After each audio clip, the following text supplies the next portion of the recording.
కుర్చీలోకి రమ్మనండి. హల్లెలూయా. అందరూ బాగున్నారా? వండుతున్నారా? ఏ మంటతో వండుతున్నారు? కడుపు మంటతోనా? పక్క వాళ్ళు చూస్తే అసూయతోనా? దేంతో వండాలంటండి మనం? ఏమంట? ఆత్మీయముగా మంట కలిగి మనము ఉండాలంటండి. ఆత్మీయంగా మనం మండకుండా మనల్ని ఆర్పేవి కొన్ని మరి మన చుట్టూనే మనతోనే ఉంటా ఉండగా పరిశుద్ధ ఆత్మదేవుని యొక్క సన్నిధిలో మనం గత వారం నేర్చుకున్నాం. మనలో ఆ మంట మండకుండా ఏవైతే మనకు ఆటంకముగా ఉంటూ ఉన్నాయో వాటి గురించి మనం నేర్చుకోవడం జరిగింది. ఏవి మనకు ఆటంకంగా ఉన్నాయో నేర్చుకున్నామంటే మన ఆధ్యాత్మికంగా మనము అభివృద్ధి చెందకుండా మరి అడ్డుపడుతున్న ఆధ్యాత్మిక అగ్నిమాపక యంత్రాలు. ఏంటి ఆ యంత్రాలంటే చెడు సహవాసము.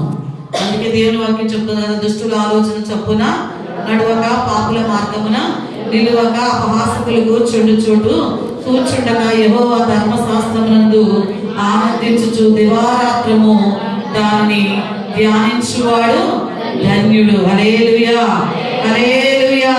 ఈ రోజున మనము ఎలాంటి సహవాసం చేయాలంటే చెడు సహవాసాన్ని విడిచిపెట్టాలి. ఎందుకంటే చెడు సహవాసం అనగా మనం చూస్తూ ఉన్నాం, మన స్నేహితులంట ప్రభు దగ్గరకు మనం వెళుతూ ఉంటే మనం పురికొల్పే వారిగా ఉంటున్నారా, వెళ్లకుండా వెనక్కి లాగేవారిగా ఉంటున్నారు.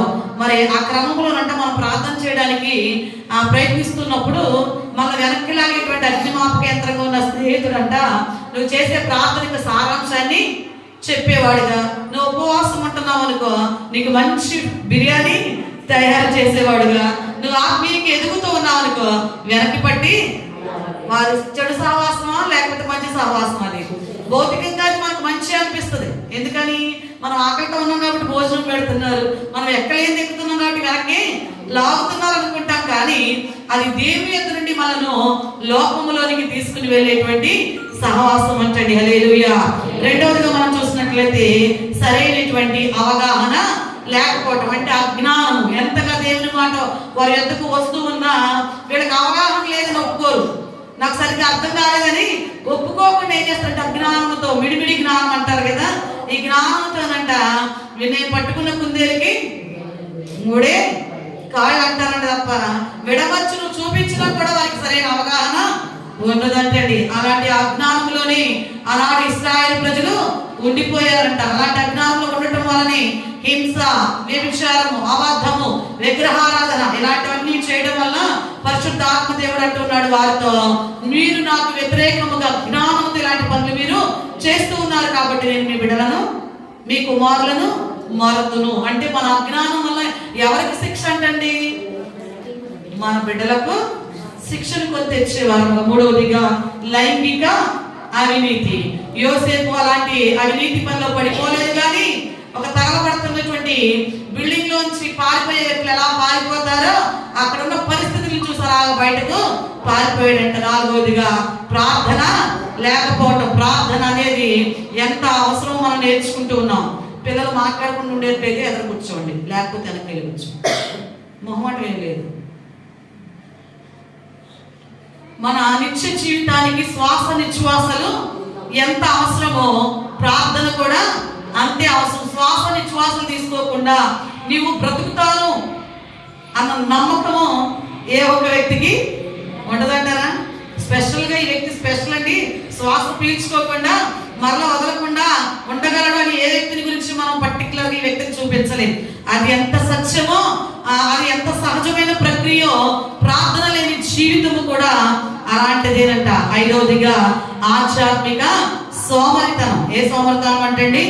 ఆధ్యాత్మిక సోమరితనం అనేది ఒక మత్తు మందు తీసుకున్న వ్యక్తి పరిస్థితి ఎట్లా ఉంటుందో ఆధ్యాత్మిక సోమరితనంతో ఉన్న వ్యక్తి పరిస్థితి కూడా అంతే. అనస్థీషియా ఇచ్చినప్పుడు ఆ వ్యక్తి కంటే నరాలకు ఉన్నటువంటి సంకేతాలు మెదడుకి చేరకుండా ఆపివేయబడతాయి. స్పృహ తెలియదు, స్పర్శ తెలియదు, నొప్పి అనేది ఎలా తెలియదో ఆధ్యాత్మిక సోమరితనంతో ఉన్నవాడికి తను సరైన భక్తిలో ఉన్నాడో భక్తిలో లేడో, ఏ మాట్లాడుతున్నాడో ఏ మాట్లాడాలో అసలు ఏ మాట్లాడకూడదు, ఎలాంటి స్థలాలకు వెళ్ళాలో ఎలాంటి స్థలాలకు వెళ్ళకూడదు అన్న స్పృహ లేనివాడుగా ఉండిపోతూ ఉంటాడంటండి. హల్లెలూయా, హల్లెలూయా.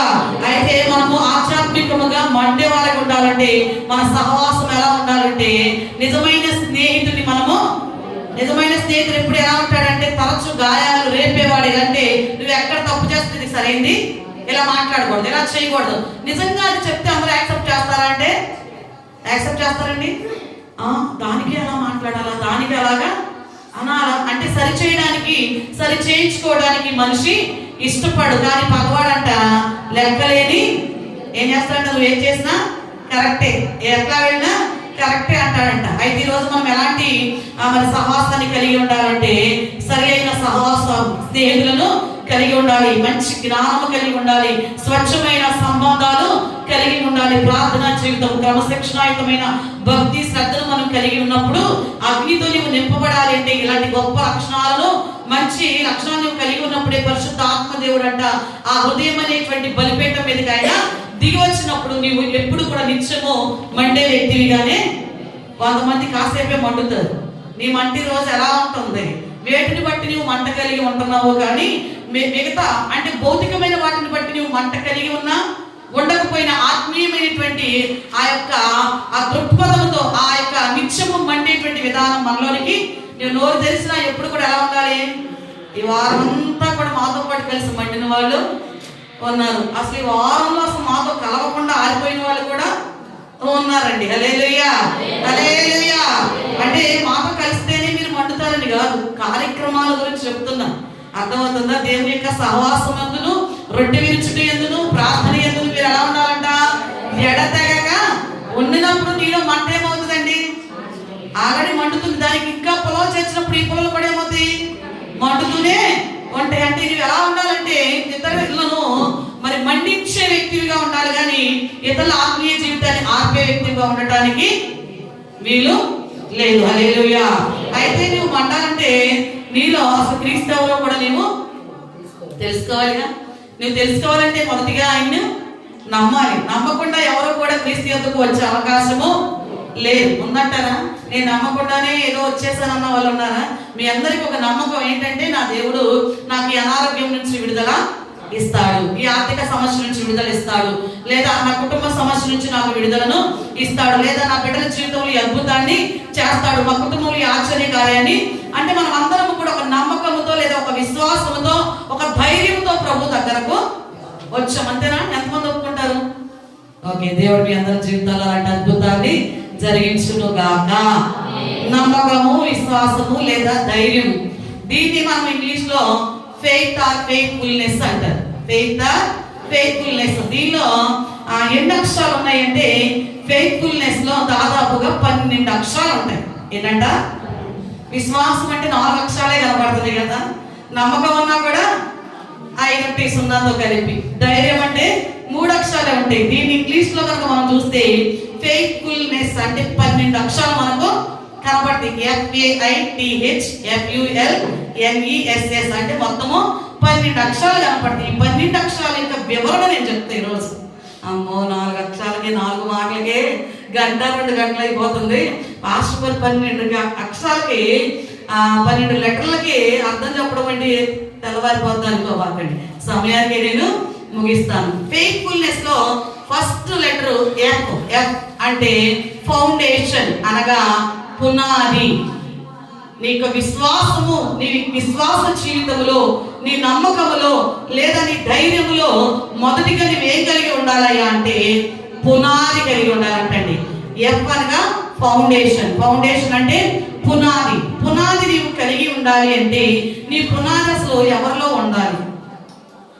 బిడ్డలకు తల్లిదండ్రులు ప్రత్యక్షంగానో పరోక్షంగానో ఒక పునాది. మన పిల్లలకు మనమే ప్రత్యక్షంగానో పరోక్షంగానో ఒక పునాదిగా ఉంటాం. ఒక వ్యక్తిని అన్నాను, పిల్లలు యవన కాలానికి వచ్చారు, మీరు సరిగ్గా నడవకపోవడం వల్ల పిల్లలు కూడా దేవుని సన్నిధికి రాలేకపోతున్నారు, వాళ్ళు రమ్మని చెప్పండి అని ఒక వ్యక్తికి చెప్తే ఆవిడ అంటది, మమ్మీ వాళ్ళే రావట్లేదు కండి, అందుకే మేము. అంటే పునాది ఏమైంది అక్కడ? తప్పిపోయింది. మనం అనుకుంటాం కదా పిల్లల్ని ఆడుకోనిలే, తిరగనిలే, వెళ్ళనిలే, సినిమాలకి వెళ్ళనిలే, విగ్రహారాధన దగ్గరికి.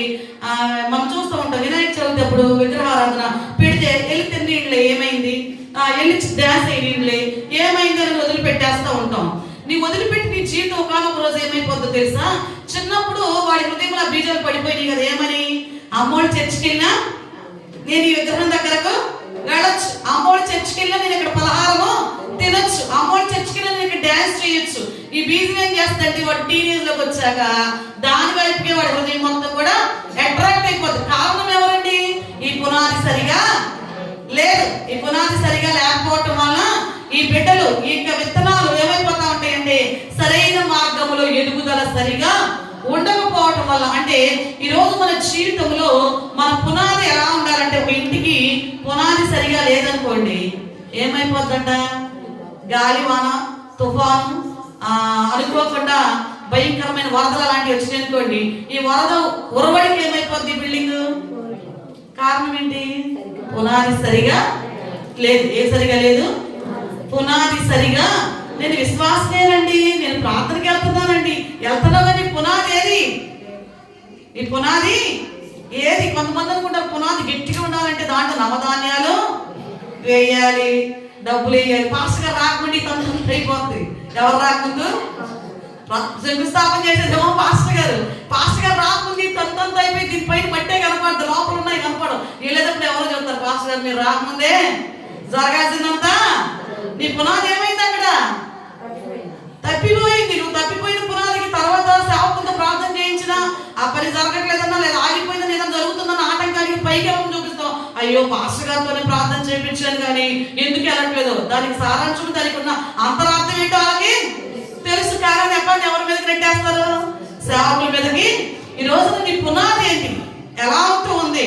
నువ్వు స్థిరమైన భక్తి జీవిత నైతికమైన విలువలు నువ్వు కలిగి ఉండకుండా మన బిడ్డలకు సరైన పునాది వేసే తల్లిదండ్రులుగా మనం ఉండే అవకాశము లేదండి. మన జీవితాలలో మన భక్తి రోజున ఎలా ఉండాలంటే సరైన పునాది. ద్వితీయోపదేశ కాండము 7వ అధ్యాయము 9వ వచనాన్ని చదువుకుందాం. పాత నిబంధన గ్రంథము పేజీ నంబర్ 152.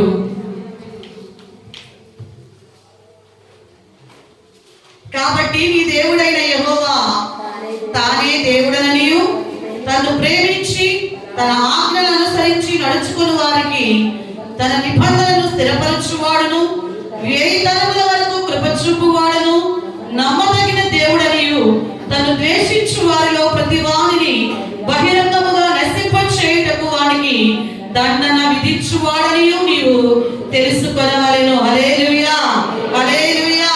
ఈ రోజు నీ పునాది ఏదై ఉండాలంటే తండ్రి అయిన దేవుడు మాత్రమే, యెహోవా మాత్రమే దేవుడని. పైన ఆకాశం అందే కానీ, కింద భూమి అందే కానీ, భూమి కింద నేల అందే కానీ దేని రూపాన్ని చేసుకోకూడదు, సాగిలపడకూడదు, పూజింపకూడదు. నీ పునాది ఎవరు? దేవుడు ఒక్కడు మాత్రమే. ఆయనకు తప్ప నువ్వు ఎవరికి సాగిలపడవలసిన అవసరము, పూజించవలసిన అవసరము లేదు. ఆ క్రమంలో నువ్వు ఏం చేయాలంటే ఆయన ఆజ్ఞలను అనుసరించి నడుచుకుంటే ఆయన అంటే తన నిబంధనను నీకు స్థిరపరించంట, 1000 తరాల వరకు కూడా కృప చూపుతాడంట. హల్లెలూయా. నీ పునాది స్టాండర్డ్ గా ఉంటే, నీవు స్థిరముగా ఉంటే, ఎవరు స్థిరంగా ఉండాలంట?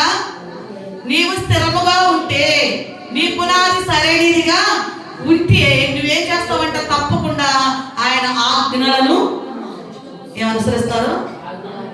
ఎవరు ఆజ్ఞలు?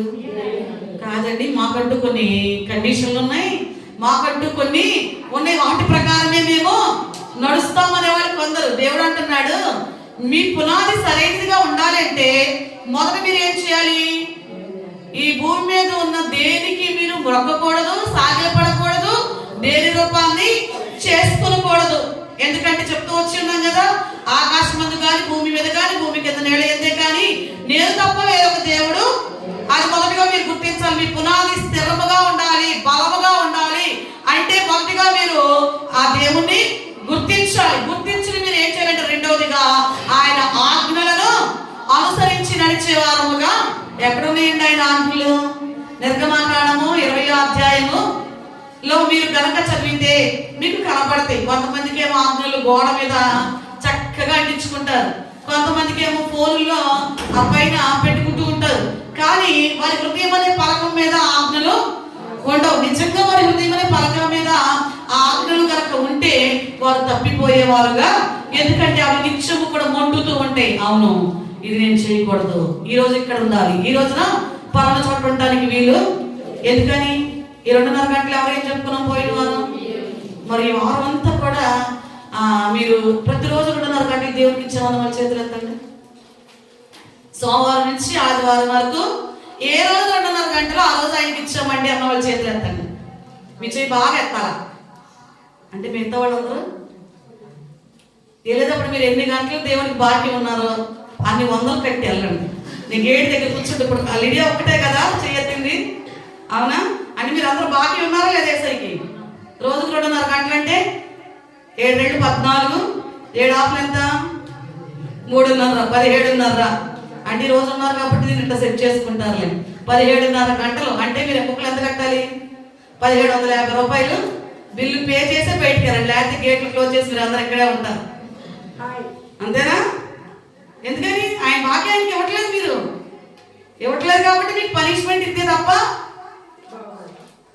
మీరు ఆయన వెల ఆయనకు చెల్లించరు. ఆయన మాత్రం అంట మీరు ఆయనకి చెల్లించకపోయినా ఆయన రెప్పపాటు కూడా ఆయన అంటండి కునుకక నిద్రించక మిమ్మల్ని ఆయన ఏం చేస్తా ఉన్నారంటండి?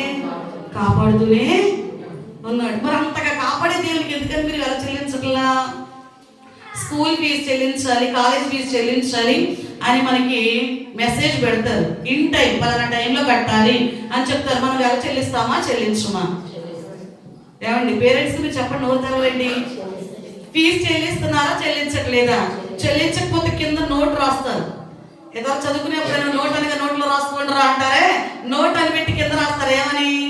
ఫీజు చెల్లించకపోతే మీ అమ్మాయి లేదా మీ అబ్బాయి ఎగ్జామ్ రాయరు.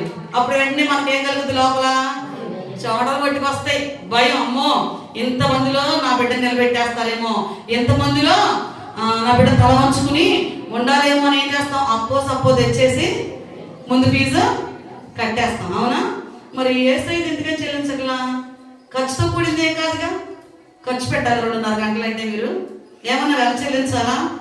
ఏం చెల్లించక్కర్లా. ఆ 2.5 గంటలకి పైగా మొబైల్ డేటా మిగులుద్ది, దానిలో మీకు ఆ ఫ్యాన్ ఇవన్నీ కొన్ని మీకు సేవ్ అవుతా ఉంటాయి. అయినా కూడా మనం ఏం చేస్తామంటే ఏసైను మాత్రం ఎంత విన్నా కూడా కుక్క తోకంట ఏ తోక? తేనెటీగాను పేడ పురుగు సహవాసం చేస్తున్నాయంట. ఏమేమి? 2 మంచి ఫ్రెండ్స్ అంట. మరి రెండింటిలో మీరు ఏ కేటగిరీ వినండి జాగ్రత్తగా. మంచి ఫ్రెండ్స్ అయితే ఒకరోజు తేనెటీగనంట పేడ పురుగుని, ఎప్పుడు కూడా ఆ పేడ తినే బ్రతుకుతావు ఎందుకు, ఒక్కసారి నా తేనెని నువ్వు టేస్ట్ చూడరాదా అనంట. ఏమంది? ఏం చూడమందండి? తేనెని ఒకసారి తిని టేస్ట్ చూడరాదా అంటే ఈ పేడ పురుగు అంటుందంట, ఈ పేడ పురుగు రుచి ఏంటో నీకేం తెలుసు? ఏమందంటండి? ఈ పేడ రుచి ఏంటో నీకు ఏం తెలుసు అన్నంట. అంటే ఈ తేనెటీగ అంటుందంట, కాదు ఒక్కసారి నువ్వు ఇది టేస్ట్ చూడు, ఈ టేస్ట్ కనుక నువ్వు చూస్తే నువ్వు ఎప్పుడు కూడా మరలా ఆ పేడ వైపుకు నీ ధ్యాస వెళ్ళనివ్వవు అన్నంట.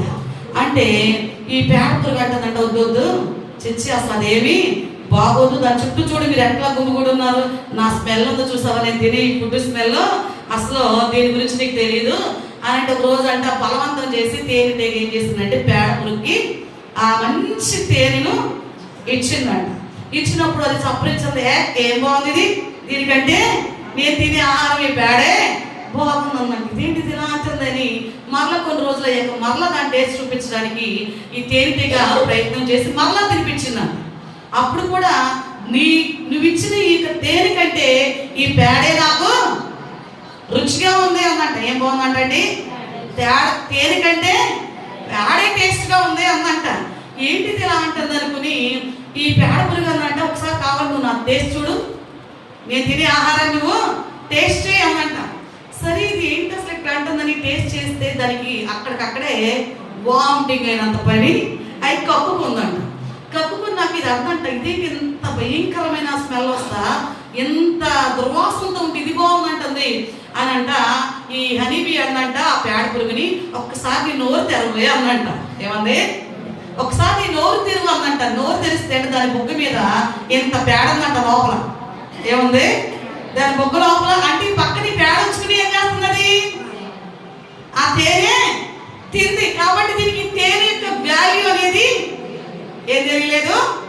నోరు తెరవని బుక్కంతా పేడ ఉంచుకుని పక్క తేనె తింటే స్మెల్ ఎక్కువ వస్తుంది? పర్ఫ్యూమ్ స్మెల్ వస్తుందా? దుర్గంధపూరితమైన వాసనే.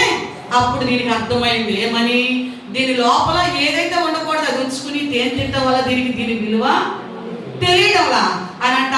ఆ లోపల ఉన్నదంతా క్లీన్ చేయించి, లోపల ఉన్న యొక్క వేస్ట్ అంతా క్లీన్ చేయించంట. అప్పుడు ఒక్కసారి ఇప్పుడు ఈ తేనె నువ్వు టేస్ట్ చూడమంటే అప్పుడు అంటుందంట అది నిజమేనే, నేను నువ్వు చెప్తుంటే ఆటకాయతనంగా పట్టి పట్టినట్టుగా ఇదిలా చెప్పొద్దులని నేను తినే చెత్త ఒక పక్కన ఉంచుకొని నువ్వు పెట్టి ఆ శ్రేష్టమైన దాన్ని తింటం వల్ల దీని టేస్ట్ నాకు తెలియలా, ఇప్పుడు దీని రుచి ఏంటో నాకు. చాలా మంది క్రైస్తవులు ఎలాగే ఉండిపోతున్నారు.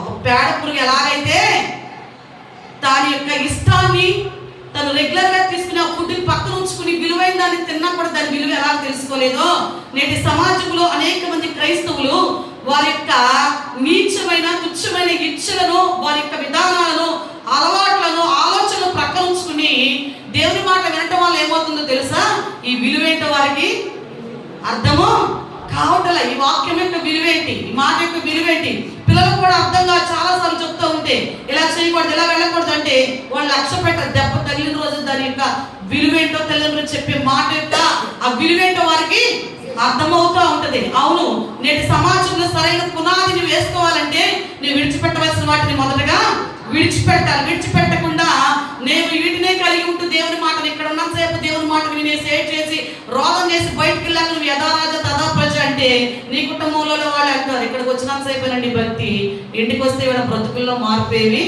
వీళ్ళ మాటల్లో మార్పేమి, వీళ్ళ విధానాల్లో మార్పేమి. ఈ రోజు మిమ్మల్ని చూస్తే ఎవరైనా చెప్తున్నారా దేవుని సన్నిధికి వెళ్తున్నారు కాబట్టి మీలో ఈ మార్పు వచ్చిందని మిమ్మల్ని గురించి ఎవరైనా సాక్ష్యం ఇస్తున్నారా? ఇవ్వటం లేదంటే ఇంకా మీరు పేడ పురుగు లాగానే ఒక పక్కన ఆ చెత్తను అట్లాగే ఉంచుకుని ఇక్కడికి వచ్చినా కూడా మీలో పెద్దగా మార్పేమి. ఈ రోజు మీ జీవితాలు మారాలి. దేవుని మాటను వినటం వల్ల నీ ప్రవర్తన మారాలి, నీ విధానం మారాలి, నీ నడవడిక మారాలి. మారకుండా నువ్వు ఎన్ని సంవత్సరాలు భక్తి చేసినా న్యూ ఇయర్ ఎలాగ అడిగి పెట్టేస్తావు, అప్పుడు దాని విలువేంటో నీకు తెలుస్తుందండి. ఈ బాధతోనే అనుకుంటా అయ్యో న్యూ ఇయర్ లో ఉన్న దేవుడు నా బాధ తీరుస్తాడేమో అనుకున్నా, న్యూ ఇయర్ లో ఉన్న దేవుడు నన్ను దర్శిస్తాడు. నీలో ఉన్న చెత్త పక్కన అట్లాగే ఉండిపోయింది, ఇంకెక్కడ దర్శిస్తాడు? ఆ చెత్తను విడిచిపెడుతున్నావా? విడిచిపెట్టకుండా ఇంకా పైగా ఈ మాటలు రుచిగా అనిపించు, ఈ మాటలు కష్టంగానే, ఇబ్బందిగానే, బాధగానే, నీకేదో కలవరం తెచ్చినట్టుగా నీలో కలవరానికి కారణం ఏంటంటే నీ పునాదిలో సరైనవి పడతల్లా. ఏం పడుతుంది? లోక సంబంధంగా కనబడే నవధాన్యాలు, రూపాయలు, పాపాయిలు వేసుకుంటాం వల్ల ఉపయోగం ఏమి లేదు. అభిషేకించబడిన దేవుని యొక్క అగ్ని అక్కడ దిగబడకుండా నీ పునాది స్థిరముగా అక్కడ ఉండే అవకాశము. చూడండి, చాలా మంది ఇల్లు కట్టుకుంటారు కానీ దానిలో ఉండలేదు. సొంత ఇల్లు కూడా విడిచిపెట్టి అద్దెలకు వెళ్ళిపోయిన వాళ్ళు చాలా మంది అండి. నెమ్మది లేదండి, ఇక్కడ ఉండలేకపోతున్నామండి, మా వల్ల కావటం. నీ పునాది ఏమైంది అక్కడ సరిగా లేకపోవడం వల్ల ఈ రోజున పరిశుద్ధాత్మ దేవుడు నీతో మాట్లాడుతుంది ఏంటంటే ఫెయిత్ఫుల్నెస్ లో first letter faith, F, foundation అంటే పునాది సరిగా లేకుండా నీ పునాది సరిగా ఉండాలంటే నీవు క్రీస్తుని అంగీకరించాలి. అంగీకరించి నీవు ఆయన ఆజ్ఞలను అనుసరించి నడిస్తేనంట దేవుడు అన్నాడు 1000 తరాల వరకు అంటండి ఆయన కృప చూపేవాడుగా. నీ పునాది సరిగా ఉందనుకోండి ఆటోమేటిక్ 1000 తరాలంటే లెక్క పెట్టుకోండి ఎన్ని తరాలో. మన ద్వారా మన బిడ్డలు తరతరాల వారు ఎలా ఉండాలంటే ఆశీర్వాదకరముగా ఉండాలి. ఎలా ఉండాలంటే ఆశీర్వాదముగా ఉండాలి. ఉండాలి అంటే మనం ఏం చేయాలి? ఈ రోజున క్రీస్తుని స్వరక్షకునిగా అంగీకరించి నమ్మి బాప్తిస్మం పొంది ఆయన వెంబడిస్తూ అందరితో ఊరుకోవడం కాదు. వెంబడిస్తున్నాం కానీ మనలో ఉండాల్సిన చెత్త మనలోనే, మన నోట్లో చెత్త మన నోట్లోనే, మన హృదయంలో చెత్త హృదయంలోనే, మన క్రియలో కాదు. దాన్ని విడిచిపెట్టి ఏం చేయాలంటే ఈ మధురమైన జుంటె తేనె దారుల కంటే విలువైనటువంటి దేవుని వాక్కును మనము కలిగి ఉన్నప్పుడు ఎప్పుడైతే వ్యర్థాన్ని విడిచిపెడతావో ఈ మాట యొక్క విలువ నీకు. కొంతమందికి బూతులు తిడుతుంటే మహా ఎంజాయ్మెంట్ గా ఉంటది, చాలా ఎంజాయ్ చేస్తూ ఉంటారు. ఆ మాట పిల్లలు తిడుతున్నా కూడా చెప్పుకుని నవ్వుకుంటూ ఉంటారు. అవే పెద్ద తిడుతున్నారు అనుకోండి, అవే మాట్లాడుతూ ఉంటాయి. వీడంటే ఇట్లా మాట్లాడుతున్నాడంటే చిన్నప్పుడు నువ్వే ఎంజాయ్ చేసావుగా, ఇప్పుడు వచ్చి పెరిగేసరికి ఏమవుతుంది? అవే మాటలు నీకు బాధను. అంటే ఈ రోజు నీ పునాది ఏమవ్వాలంటే నీవు క్రీస్తుని స్వరక్షకునిగా అంగీకరించి ఆయన ఆజ్ఞలను అనుసరించి నడుచుకుంటే ఆయన అంటూ ఉన్నాడు 1000 తరముల వరకు నేను కృప చూపుతాను. అయితే తను ద్వేషించు వారిని అంటే ఆయన బహిరంగముగా నశింప, ఆయన ఆజ్ఞలను అనుసరించి నడిస్తే నీకు 1000 తరాల వరకు కృప చూపుతాడంట. అలా కాకుండా బహిరంగంగా ఉంటాయని అన్నాడు. బహిరంగంగానే నిన్ను ఆయన దండించేవాడుగా. ఆ సమయంలో ఎవరు అడ్డుపడినా కూడా వారి వల్ల ఎవరు కూడా ఆపడానికి అవకాశము లేదంటే. ఎందుకంటే ఆయన ఉగ్రత మామూలు కాదు. ఆయన యొక్క కృప 1000 తరాల వరకు ఉంటే ఆయన శిక్షించే సమయంలోనంటండి మరి నశింప చేసే ఆ క్రమంలో దాని నుంచి ఆయన ఆజ్ఞ ఇవ్వగా, ఆయన సెలవు ఇవ్వగా, ఆయన దీవించడానికి సెలవైందనుకో దాన్ని అడ్డుపడేవారు లేరు. ఆయన నాశనం చేయడానికి ఆయన సెలవైందనుకో దాన్ని అడ్డుకునేవారు కూడా. మొన్న ఎవరు చెప్తున్నారు, ఏదో ఫంక్షన్లోనంట చాలా డేషా ఉందంట. పిల్లలు ఆడుకుంటా పిల్ల ఆ డేషాలో పడిపోయిందంట. పడిపోయిన పిల్లలు తీయడం ఎవరి వల్ల? చనిపోయిందంటండి. ఎంతో మంది ఉన్నారు కానీ బ్రతికుండగా బిడ్డన ఆ దేశం నుంచి తీయడము సాధ్యపడదా. ఈ రోజు మన జీవితాలు మన కళ్ళ ముందే జరిగిపోతా ఉంటాయి. అయ్యో ఎక్కడ జరిగిందో కూడా మాకు తెలియదండి. ఈ రోజు పరిశుద్ధాత్మ దేవుడు అంటున్నాడు, విశ్వాసిని అంటున్నావు, విశ్వాసం కలదంటున్నావు, నీ పునాది ఏమై ఉంది ఈ రోజున? దేవుడు నమ్మదగిన వాడు కాబట్టి మన జీవితంలో మనము ధైర్యముగా నిలకడగా ఉండటానికి మనలో నిజమైన స్థిరమైన విశ్వాసముతో మన జీవితాల్లో కష్టం వచ్చినప్పటికీ కూడా ధైర్యముగా ఆత్మవిశ్వాసంతో ముందుకు కొనసాగాలి అంటే మన పునాది ఎలా ఉండాలంటే సరైనదిగా. ఏ పునాది అయి ఉండాలండి? సరైన పునాది. మనము ఇసుక మీద కట్టబడిందంట ఇల్లు, బండ మీద కట్టబడిందంట మరొక ఇల్లు. వాన కురిసిందంట, వరదలు వచ్చినాయంట. ఆ సమయంలో ఇసుక మీద కట్టబడిన ఇల్లు కూలిపోయిందంటండి. బండ మీద కట్టబడిన ఇల్లు అలాగే ఉందంట. కారణం ఏంటి? దాని పునాది ఇసుక మీద ఉన్నప్పుడు దానిలో స్థిరత్వము లేదు. బండ మీద ఉన్నప్పుడు దాని పునాది ఎలా ఉందండి? స్థిరముగా. ఈరోజు నీ పునాది, నీ విశ్వాసం అనే పునాది, నీ క్రైస్తవ జీవితం అనే పునాది ఎలా ఉంటూ ఉన్నది? నీ జీవితాన్ని కనుక ఈ రోజున పరిశుద్ధ ఆత్మదేవుని సన్నిధిలో ఒకటే నీ పునాది స్థిరముగా ఉండాలి అంటే మొదటిగా నువ్వు ఏం చేయండి? క్రీస్తుని స్వరక్షకునిగా అంగీకరించి ఆయన ఆజ్ఞను అనుసరించి నువ్వు నడుచుకుంటూ ఆయన యొక్క చిత్తానికి అనుగుణముగా విడిచిపెట్టవలసిన దాన్ని విడిచిపెడుతూ ఏదైతే కలిగి ఉండాలో దాన్ని కలిగి ఉండినప్పుడు 1000 తరాల వరకు ఆయన నీకు కృప చూపేవాడుగా ఉన్నాడు. హల్లెలూయా. రెండవదిగా ఫెయిత్ఫుల్నెస్ లో సెకండ్ లెటర్ ఏ. ఏ అంటే యాక్షన్, అంటే క్రియ. నీ విశ్వాసం ఎలా ఉండాలంటే క్రియలతో కూడినదిగా ఉండాలి. యాకోబు పత్రిక 2వ అధ్యాయము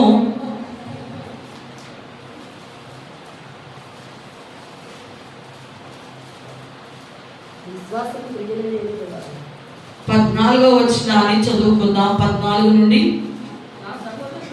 17 వరకు, పేజ్ నంబర్ 211.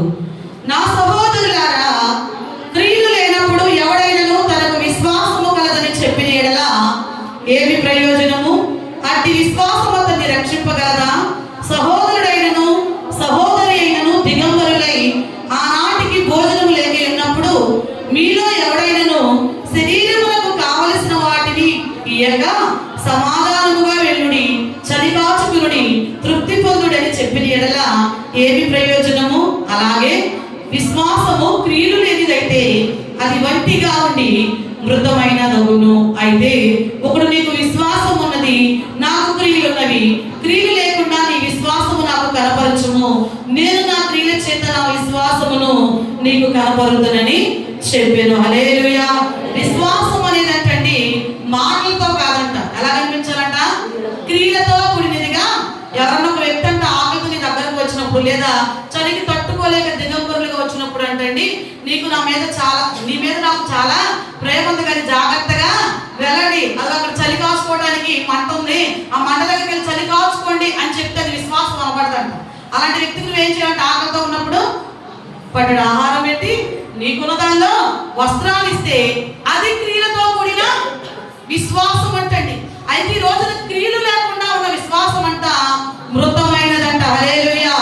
అయితే నీవు చేసే చిన్న క్రియలే అనేక మందిని ప్రభు దగ్గరకు నడిపించేవిగా ఎలా ఉంటాయి అంటండి? అనేక మందిని ప్రభు దగ్గరకు క్రియలతో కూడిన ప్రేమ ఉండాలంట. విశ్వాసం ఎలా ఉండాలంటే నాకు దేవుడు అంటే చాలా ఇష్టం అండి, దేవుడి సన్నిధి అంటే చాలా ఇష్టం అండి, క్రమాల్లో పాల్గొనడం ఇష్టమే అంటారు. కానీ అది ఎలా ఉండాలంట? క్రియలతో వచ్చి చూపించాలంట, చేసి చూపించాలంట. ఇచ్చి చూపించినప్పుడు అది క్రియలతో కూడుకున్నప్పుడు ఎలా ఉంటుందంటే ఆ విశ్వాసము మరి అనేక మందిని ప్రభు దగ్గరకు నడిపించేదిగా, అనేక మందిని ప్రభు మార్గములో నీవు ఒక మార్గదర్శకుడుగా ఉండటానికి అవకాశాన్ని ఇచ్చిన వ్యక్తివిగా ఉంటావు. అయితే క్రియలు లేనప్పుడంట ఎవరైనా కూడా తనకు విశ్వాసము కాదని చెప్పినా కూడా ఉపయోగం ఏం లేదంటండి.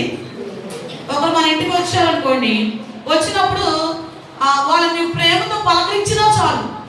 నువ్వు వారిని కొంతమంది ఇప్పుడు చెప్తున్నా, ఒక వ్యక్తి అంటాడు నాకు విశ్వాసం ఉందంటే, మరొక వ్యక్తి అంటాడంట నాకు క్రియలు ఉన్నవి అంటాడంట. నువ్వు ఇంటికి వచ్చిన వ్యక్తి నువ్వు ప్రేమతో పలకరించకుండా బిర్యానీ పెట్టిన పెద్దగా వాడికి సహించదు. పెద్దగా వాడికి అదే ఎలా ఉంటుందంటే, నాకు విశ్వాసం ఉంది, నీకు క్రియలు, నేను క్రియలు చేసి బిర్యానీ పెడతా, కానీ విశ్వాసాన్ని ఎదుట కలిగి ఉన్నదంటే అది కుదిరే పని. గ్యారస్కెళ్ళాం ప్రాంతానికి, చాలా ప్రయాసపడి వెళ్తా ఇంటి వెళ్ళాలండి. వెళ్ళినందరూ విష్ చేస్తుంటే దూరంగా ఉండి చాలా అంటే ఎందుకు వచ్చారా బాబు అన్నట్టుగా కాదు. అక్కడ అన్ని అరేంజ్మెంట్స్ అంతా బాగుంది, కానీ నువ్వు అరేంజ్మెంట్స్ వరకు రాదు అక్కడ ప్రజలు ఎవరైనా. నువ్వు ఇంటికి వచ్చినప్పుడు వాళ్ళని రిసీవ్ చేసుకునే ఎర్లీ మార్నింగ్ ఆ టైం 5 అయిపోయిందమ్మా, తెల్లవారుజామున 5 గంటలకి వెళ్ళినప్పుడు ఆమె సరిగ్గా రియాక్ట్ అవ్వటంలా వెళ్ళిన మనుషులు బట్టి. ఇప్పుడు నీ దగ్గరకు వచ్చినప్పుడు ఎలా ఉండాలా, నువ్వు ఏం చేసావా అనేది నెక్స్ట్. నువ్వు వచ్చిన వ్యక్తిని ప్రేమతో పలకరించాలి. పలకరింపు ఏం చేస్తుంటే వాళ్ళని, అమ్మ ఎంత ప్రయాసపడి వచ్చినా ఎంత ప్రేమ చూపించారు వీళ్ళు, ఎంతగా మనం చక్కగా చేర్చుకున్నారు అన్న ఆ యొక్క తలంపు వాళ్ళకి రావాలి తప్ప నేను ఇది పెట్టేస్తున్నాను కదా మాట్లాడిపోతే నువ్వు పెట్టేది ఎవరు చూడాలి. అక్కడ నువ్వు పలకరింపు చూసావా వ్యక్తిని మరలా నీ దగ్గరకు వచ్చేట్టుగా చేయాలి. అవును, క్రియలు లేని విశ్వాసం అంట మృతమంట. మన పిల్లలు మంచిగా బొద్దుగా ఉండాలి అనుకుని నా పెట్టెలో బియ్యం అవ్వకూడదంటే కుదిరే పని కుదురుద్దండి. వంట వండకుండా ఇంట్లో ఉన్న బియ్యం తరిగిపోకుండా పిల్లలు మంచిగా బొద్దుగా ఉండాలంటే కుదురుతుందా? గాలి కొట్టాలిగా. ఈ రెండు జరగకుండా పిల్లలు ఉండాలంటే, నీకు బిడ్డ మీద ప్రేమ ఉందంటే అది నువ్వు ఎలా కనపరచాలి? క్రియలతో కనపరచాలి. అంటే దేవుని వాక్యం చెబుతుంది, ఏ యాక్షన్, చర్య లేదా క్రియ, విశ్వాసం అనేది నిజమైన విశ్వాసం అంట. నిజమైన విశ్వాసం ఎప్పుడు కూడా తన విశ్వాసాన్ని క్రియలో కనపరిచేవాడుగా ఉంటాడు. నువ్వు చేసే చిన్న క్రియలతో కూడినటువంటి ఆ యొక్క పని ఏదైతే ఉందో ఇతరులను ప్రభు దగ్గరకు నడిపించేదిగా, ఇతరులను పురికొల్పేదిగా ఉంటుందంటండి. హల్లెలూయా. మూడవదిగా ఇంటిగ్రిటీ అంటే నిజాయితీగా లేదా యథార్థముగా ఉండుట. విశ్వాసమైన నీకు విశ్వాసం ఉందంటున్నా, విశ్వాసం ఉన్న నీవు ఎలా ఉండాలంటే నీ పునాది సరైనదిగా ఉండాలి. నీ పునాదిలో క్రియలతో కూడిన విశ్వాసం ఉండాలి. మూడవదిగా యథార్థత ఉండాలి. చూద్దాం కీర్తనల గ్రంథము 15వ అధ్యాయము 1-2 వచనాలు.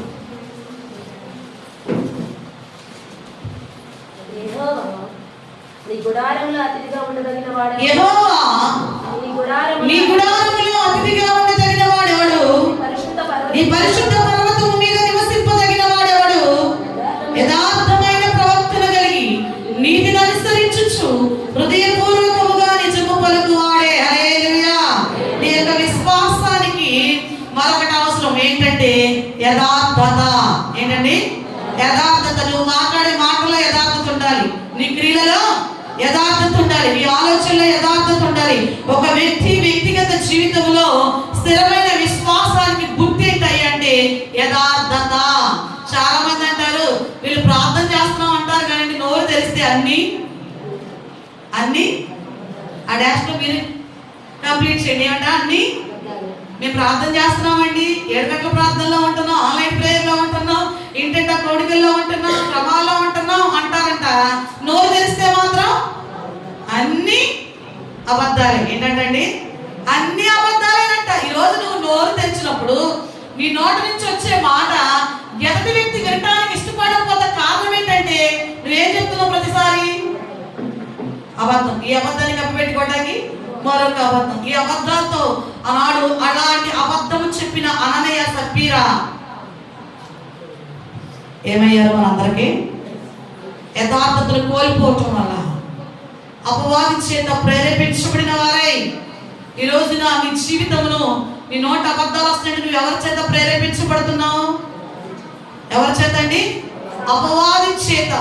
చాలా మంది భర్తలు భార్యలకు అబద్ధాలు చెప్పేవాళ్ళు ఉంటారు, భార్యలు భర్తలకు అబద్ధాలు చెప్పేవాళ్ళు. ఈ రెండు చూస్తే పిల్లలకు ఆటోమేటిక్ గా ఏమన్నాడు అయిపోద్ది, అమ్మ నాన్నకు అబద్ధం చెప్తుంది, నాన్నమ్మకు అబద్ధం చెప్తున్నాడు కాబట్టి మేము కూడా ఏం చెప్పొచ్చంట? తండ్రి అంటే కొడుకుని తీసుకుని పొలానికి వెళ్ళాడంట. కొడుకుని తీసి పొలానికి వెళ్ళి తండ్రి ఏమో చేలో పని చేస్తూ కొడుకునంట గొర్రెలు కాయమన్నాడంట.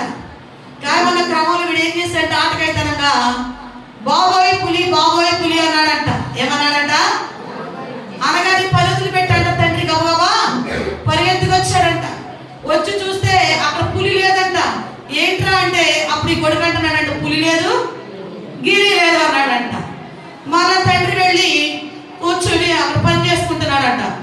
పని చేసుకుంటూ ఉన్న క్రమంలో కాసేపటికి మరలా ఏం చేశాడంట?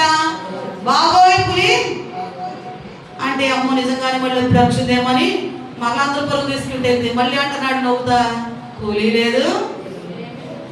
సరే రిటైర్ చేస్తున్నాడని వీళ్ళు పని చేసుకుంటే మరలా మూడోసారి పిలిచాడంట. పిలిచినప్పుడు నిజంగా పులి వచ్చిందంట. కొడుకు కేకలు పెడుతున్నాడంట. ఈ తండ్రి అనుకున్నాడు, వీడు ఎన్ని అబద్ధాలు చెప్తున్నాడు, ఇప్పుడు 2 సార్లు పని మానుకుని అక్కడికి వెళ్ళాను, ఇది కూడా అదే ఉంటుంది అనుకుని ఏం చేశాడంటే వెళ్ళలేదంట. నిజంగా పులి రానే వచ్చింది. వాడిని ఈరోజు మన జీవితాల్లో దేని కొరకైతే నువ్వు అబద్ధం చెప్తున్నావో, గెహాజీ కూడా చెప్పాడండి ఇలాంటి అబద్ధమే. అవునా? నయమానుకు స్వస్థత వచ్చింది. నయమాను వెంట పరిగెత్తాడు, వెళ్ళి తెచ్చుకున్నాడు, కావాల్సింది తెచ్చుకుని గుడారంలో దాచుకున్నాడు. ప్రవక్త అడుగుతున్నాడు, ఎక్కడికి వెళ్ళావయ్యా అంటే ఏమన్నాడు? ఇక్కడే ఉన్నానయ్యా. ఎక్కడ? పిల్లలు కూడా చెప్తారు, ఎన్ని అబద్ధాలు చెప్తున్నారు పిల్లలు, జాగ్రత్త.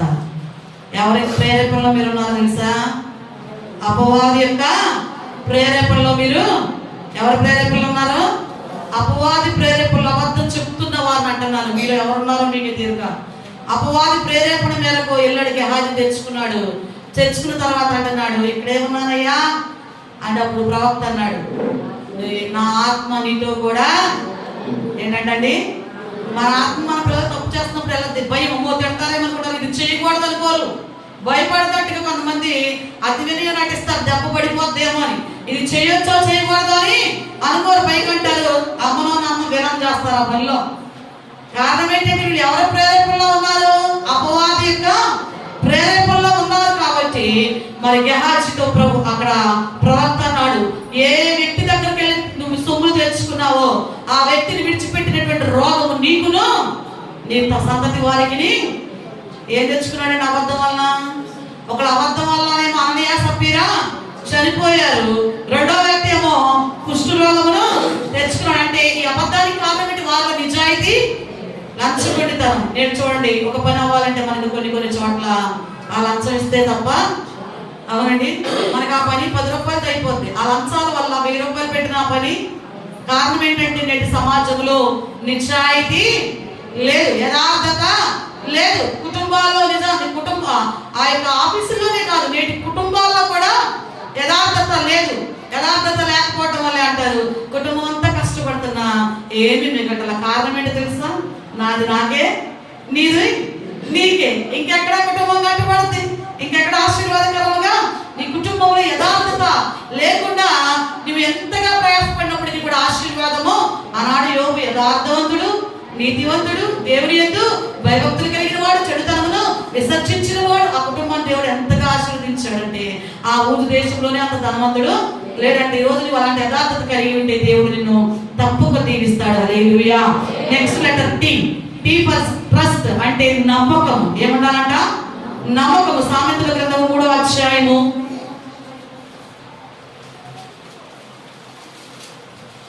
5వ వచనం.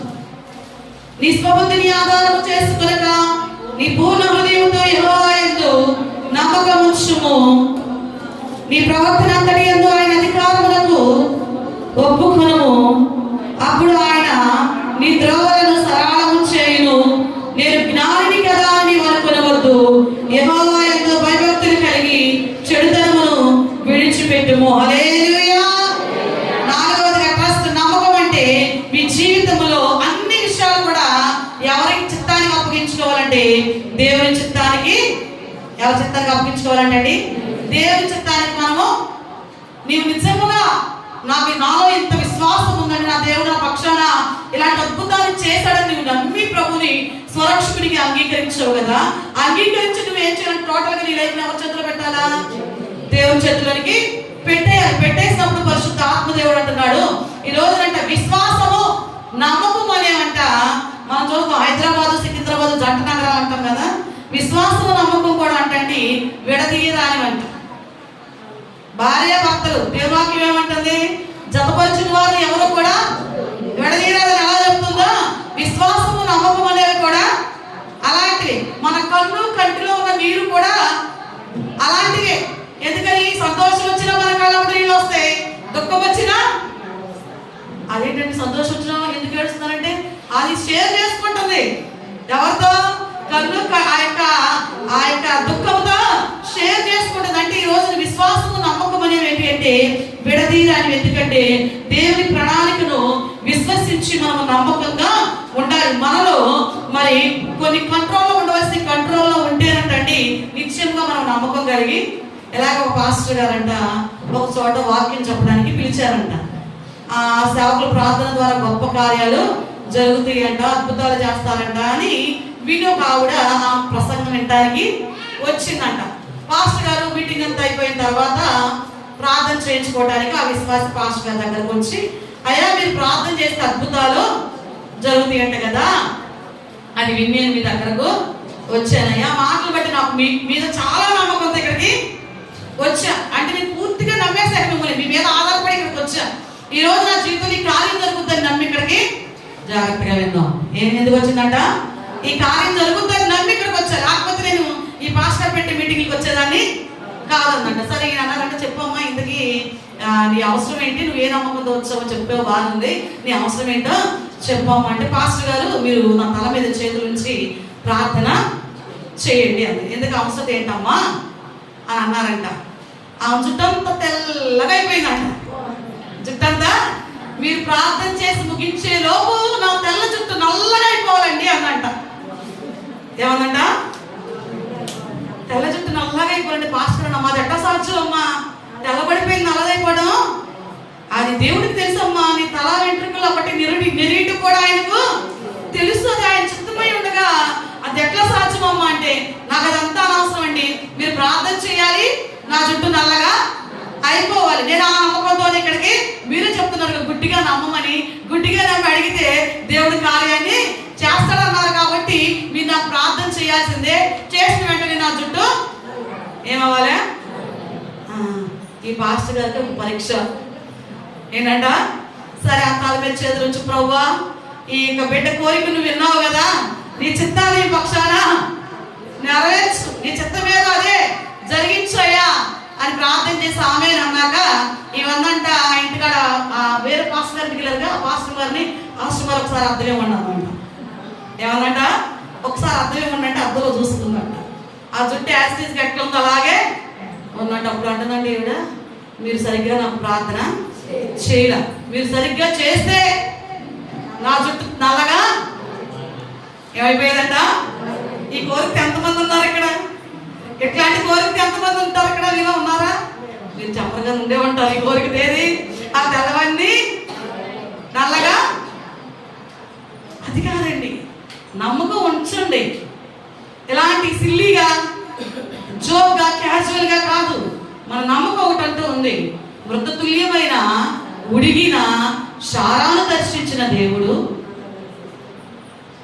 ఈరోజు నీరు గారిపోయే ఆశలు ఉన్నాయి నా జీవితంలో. ఇవి జరగలేమో, ఈ ఉద్యోగం నేను పొందుకోలేదేమో, నా గర్భం తెరవబడదేమో, నా భర్త మారడేమో, ఈ ఆర్థిక పరిస్థితి పోలేమో, నా కుటుంబం ఐక్యపరచబడదేమో అని ఇక చేజారిపోయి నలుగురిని సహాయ స్థితిలో ఉన్నావు చూడు, అడుగు దేవుణ్ణి. నమ్మితే నీ కార్యాన్ని చేస్తామన్నావుగా.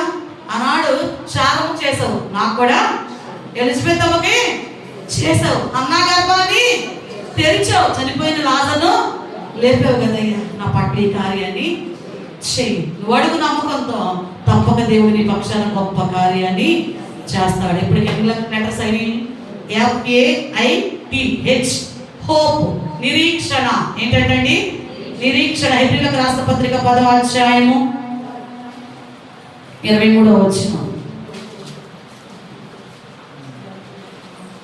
కొందరు మానుకొనిచున్నట్టుగా సమాజముగా కూడుట మానక ఒకరినొకడు హెచ్చరించుచు ఆ దినము సమీపించుట మీరు ఎక్కువగా లాభం చేయొచ్చు, ప్రేమ చూపుటకును సత్కార్యములు చేయుటకును ఒకరినొకడు పురికొల్పవలెను. 23 వాగ్దానం చేసిన వాడు నమ్మదగిన వాడు కనుక మన నిరీక్షణ విషయమై మనం ఒప్పుకున్నది నిశ్చలముగా పట్టుకుందాము. నిరీక్షణ అనగా ఇదేంటంటే భవిష్యత్తులో జరగబోయే వాగ్దానాలతో ముడివేయబడినటువంటిది. హల్లెలూయా. దేంతో ముడివేయబడిందంటండి? భవిష్యత్తులో జరగబోయే వాగ్దానాలతో ముడివేయబడిందంట. ఎందుకంటే ఈ నిరీక్షణ అనేది ఏంటయ్యా అంటే విశ్వాసము అనగా నిరీక్షింపబడు వాటి యొక్క నిజస్వరూపమును అదృశ్యమైనవి ఉన్నవలటకు రుజువునై ఉన్నది. 2025వ సంవత్సరంలో వాగ్దానం తీసుకోలేదు అన్న వాళ్ళ చేతులు ఎత్తండి. 2025లో నేను వాగ్దానము తీసుకోలేదు. ఎక్కడో రేర్గా ఉంటారు ఆ కేటగిరీ. ఎందుకని 24th, 25th, 30th first night, first December last Sunday మందిరాల్లో ఉండని వాళ్ళు ఉండరు.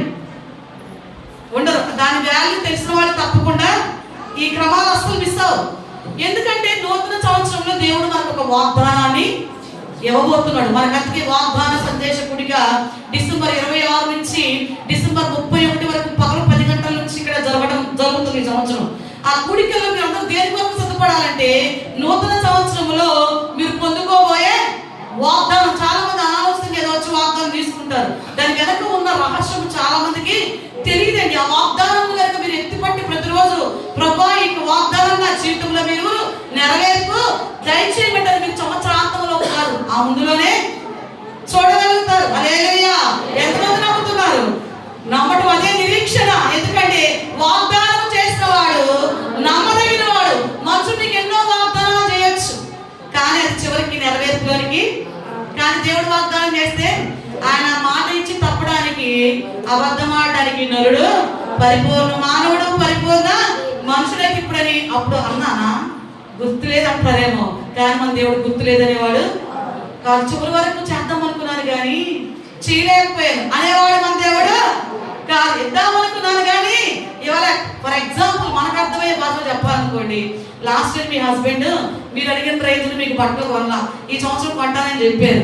చివరిలో ఒకవేళ కొందాం అనుకున్నాను కానీ నీకంటే ఎవరికి కొంటాను, మన పరిస్థితి నీకు తెలుసుగా, తెలిసి కూడా ఇట్లా ఎందుకు అడుగుతున్నావు అని అడిగితే ఇచ్చిన సందర్భాలు లేకపోలా.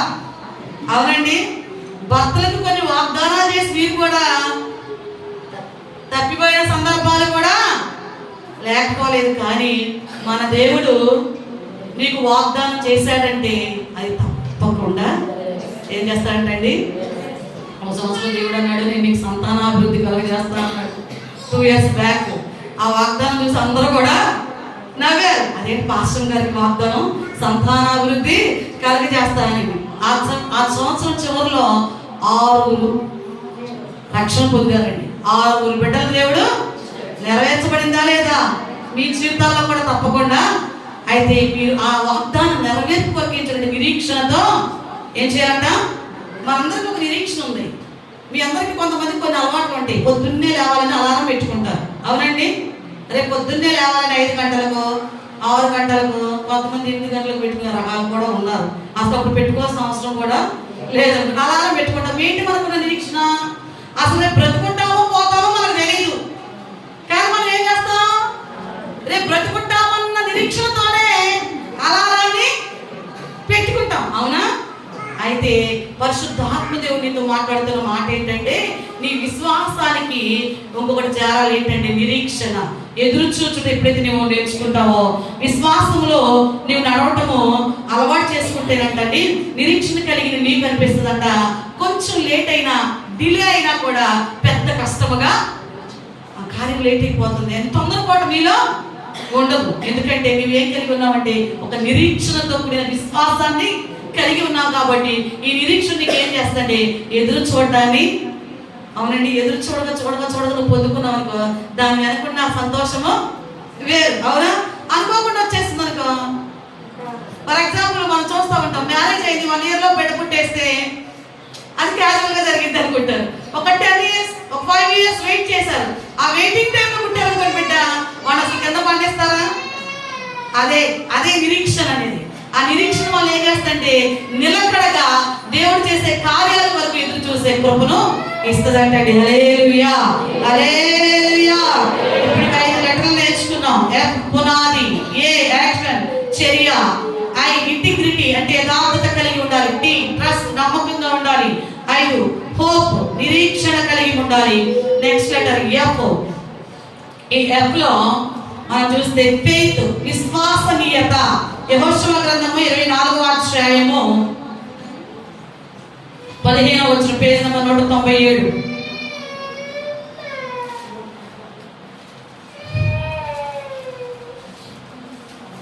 విశ్వసనీయత, దీన్ని విశ్వాసము అని కూడా అంటూ జరుగుతుంది.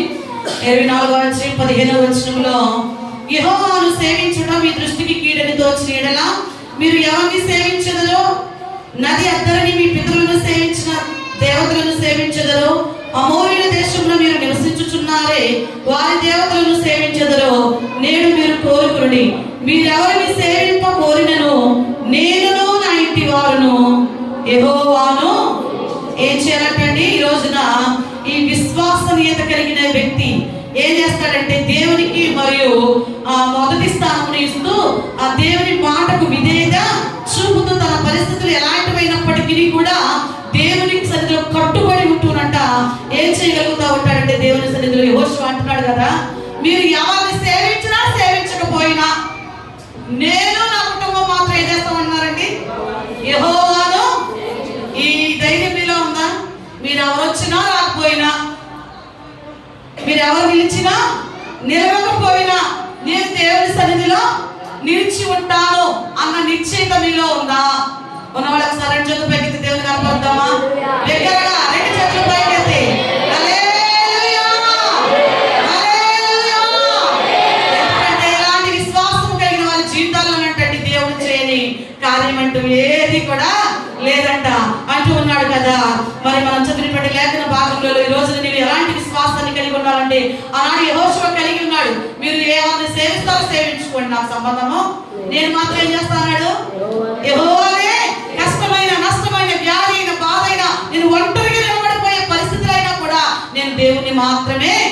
అలా భక్తి కలిగి ఉన్నాడు కాబట్టి నేను యెహోషువ ప్రార్థన చేస్తే సూర్య చంద్రుల దేవుడు ఆపాడు. హల్లెలూయా.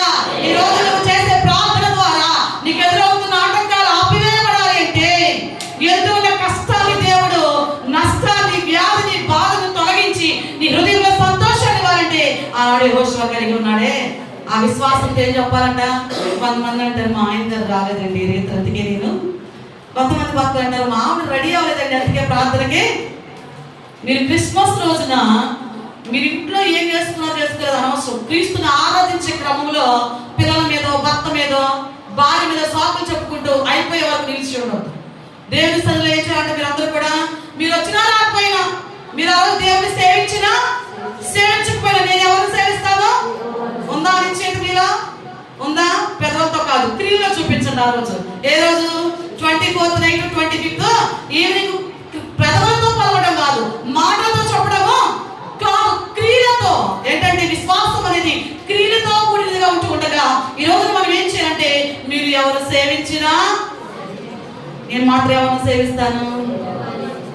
నేను చూస్తా ఓంకార్ గారు ఆయన భద్రాజపురం ఆటో వెళ్ళినాడు 11 దాటుకుంటూ రావట్లా, ఆయన మాత్రం అందరికంటే ముందు వస్తున్నారండి. ఒక్కొక్కసారి ఆరాధన కూడా ఆరంభించుకోవట్లేదు. అది ప్రార్థన చేయటం అంటే. ఎవరైతే నాడు బెతెస్దా కోనేటి దగ్గరంట 38 ఏళ్ళ నుంచి పుట్టివాడు కూర్చున్నాడంట.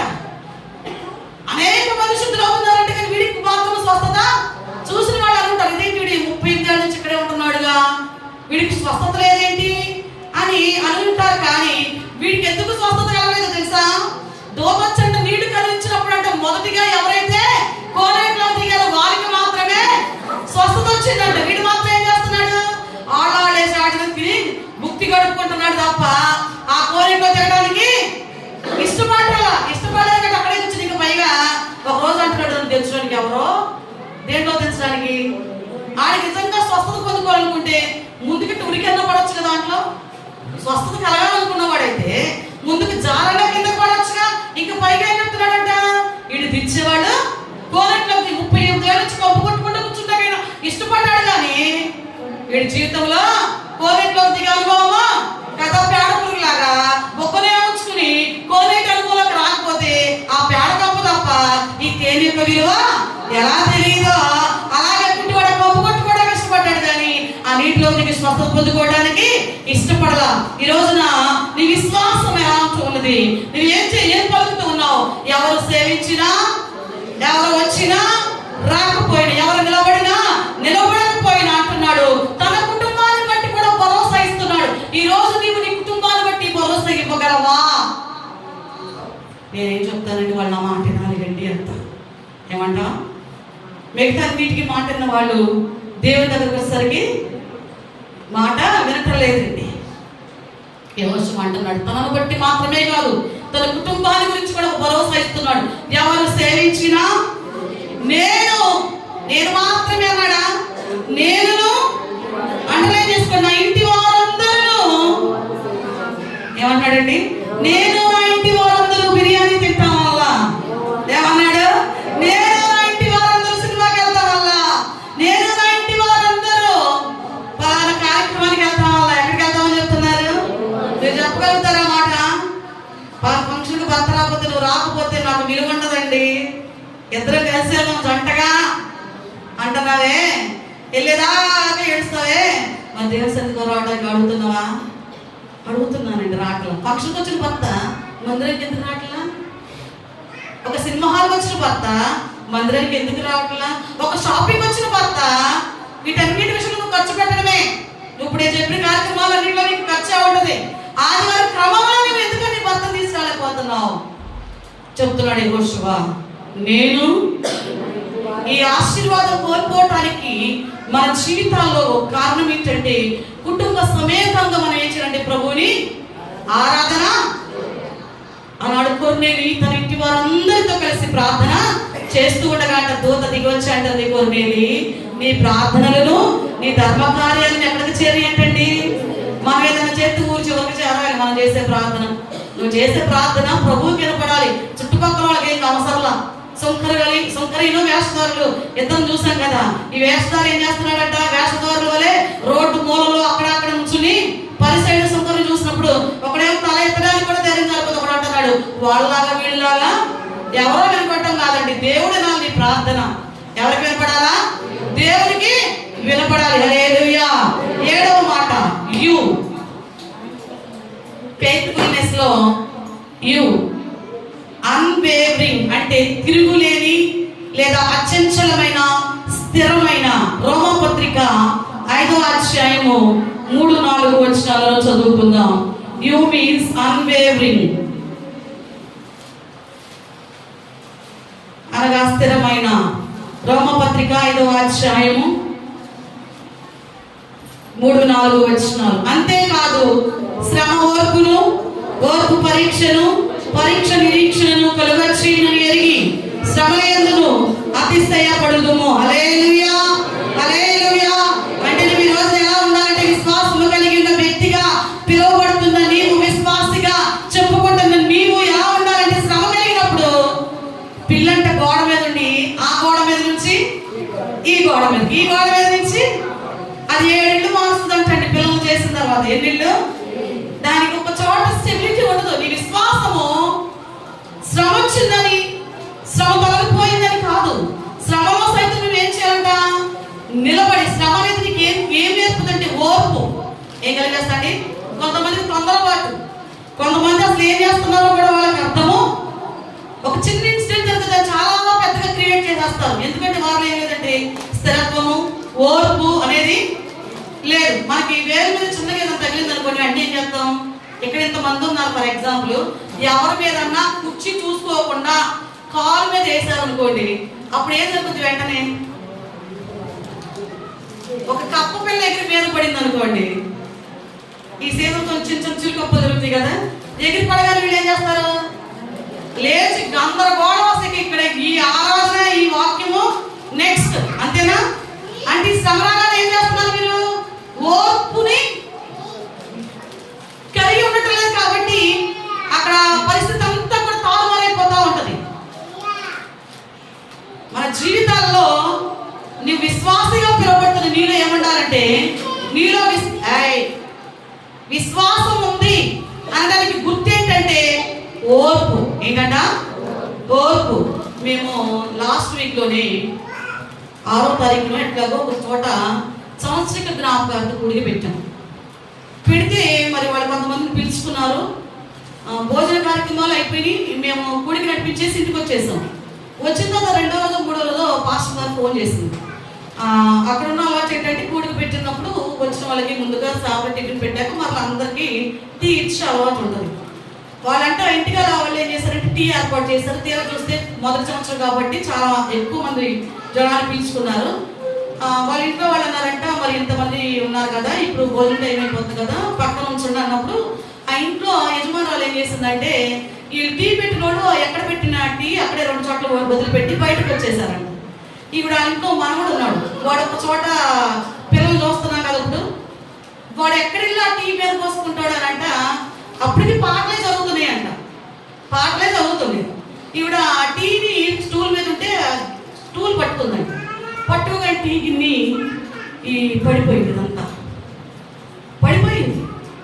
వేడి వేడిగా మనకి రైస్ కుక్కర్లో టీ అవి పడిపోగానే ఆ సిచ్యువేషన్లో మీరుంటే ఏం చేస్తారు?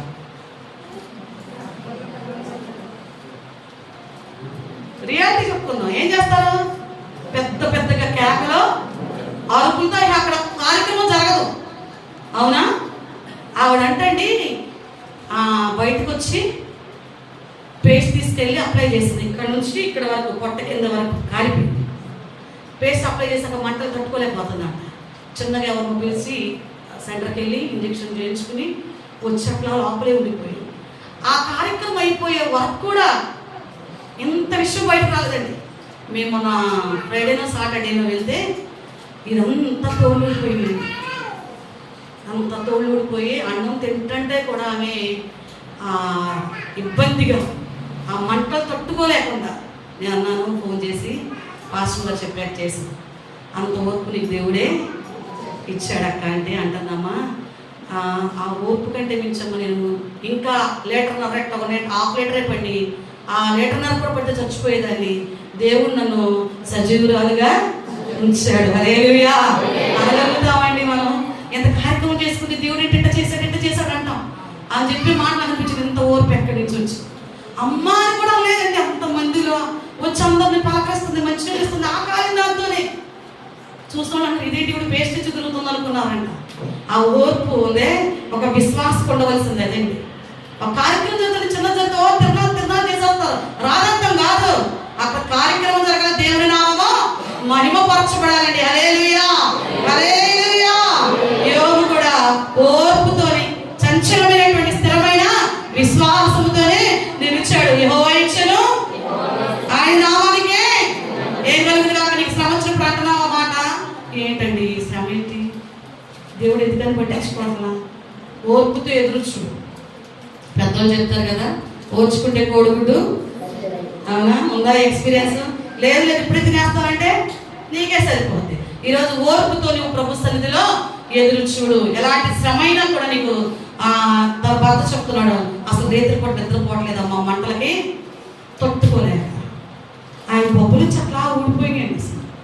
అది చూసే వాళ్ళకే తట్టుకోలేకుంటే ఆమె ఎట్లా భరిస్తుందా అనిపించింది.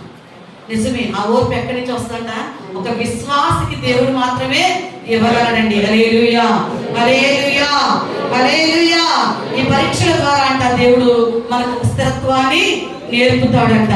కష్టాలు, శ్రమలు, సవాళ్ళు ఎన్నో ఎదురైనప్పటికీ కూడా దేవుని మీద నీకున్న నమ్మకము స్థిరముగా ఉన్నప్పుడే నీలో ఉన్న బలము, దేవుని మీద నువ్వు ఎంతగా ఆధారపడ్డావో, ఎంతగా నీవు దేవుని ఆనుకుని ఉన్నావో, ఈ శ్రమ నీకు ఏం చేస్తుందంటే నీ యొక్క విశ్వాస జీవితానికి మెరుగు లాంటిదంట. పాత బంగారాన్ని మెరుగు పెట్టిస్తే ఏమవుతుందండి? దగదగా మెరుస్తుంది. బంగారాన్ని కొలిమిలో వేసి కాల్చుతూ ఉంటే దానిలో ఉన్న ప్యూరిటీ బయటికి ఎలా వస్తుందో, ఒక విశ్వాస జీవితంలో ఈ శ్రమలు అనేవి ఏంటంటే నీ విశ్వాస జీవితానికి మెరుగు లాంటివని నువ్వు గమనించి స్థిరముగా ప్రభు చేసే ఆ కార్యము కొరకు ఎదురు చూడు తప్ప. కుంకుడికాయ ఏం చేస్తాయి అంటే కొన్ని కుంకుడికాయలు కొట్టినప్పుడు పగిలిపోతాయి. కొన్ని కుంకుడికాయలు ఏం చేస్తాయి ఎగిరిపోయిస్తా నిన్నే కొడతాయి. కొట్టేవాళ్ళే.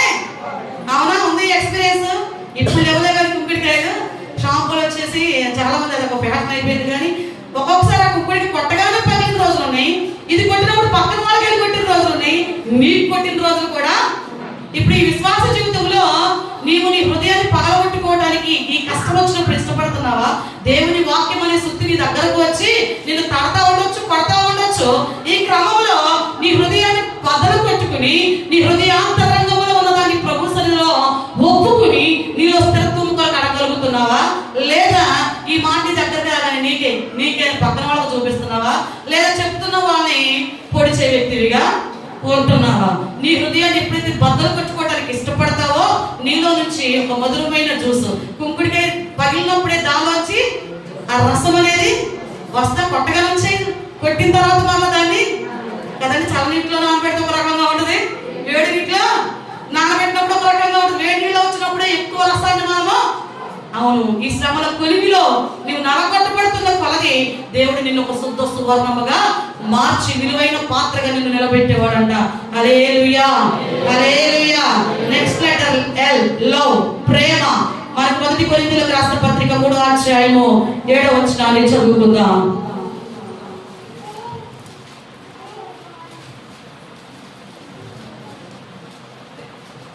అన్నిటినీ తాడుకును, అన్నిటినీ నమ్మును, అన్నిటినీ నిరీక్షించును, ఓర్చును, శాశ్వత కాలముండును. ఇదన్నీ కూడా ప్రేమకు నిర్వచనాలు. ఆత్మఫలాల్లో ఒక ఫలం ఏంటండి? ప్రేమ. ప్రేమ కలిగి ఉండటానికి మనం ఏం చేయాలంట? ప్రయాసపడే వారముగా.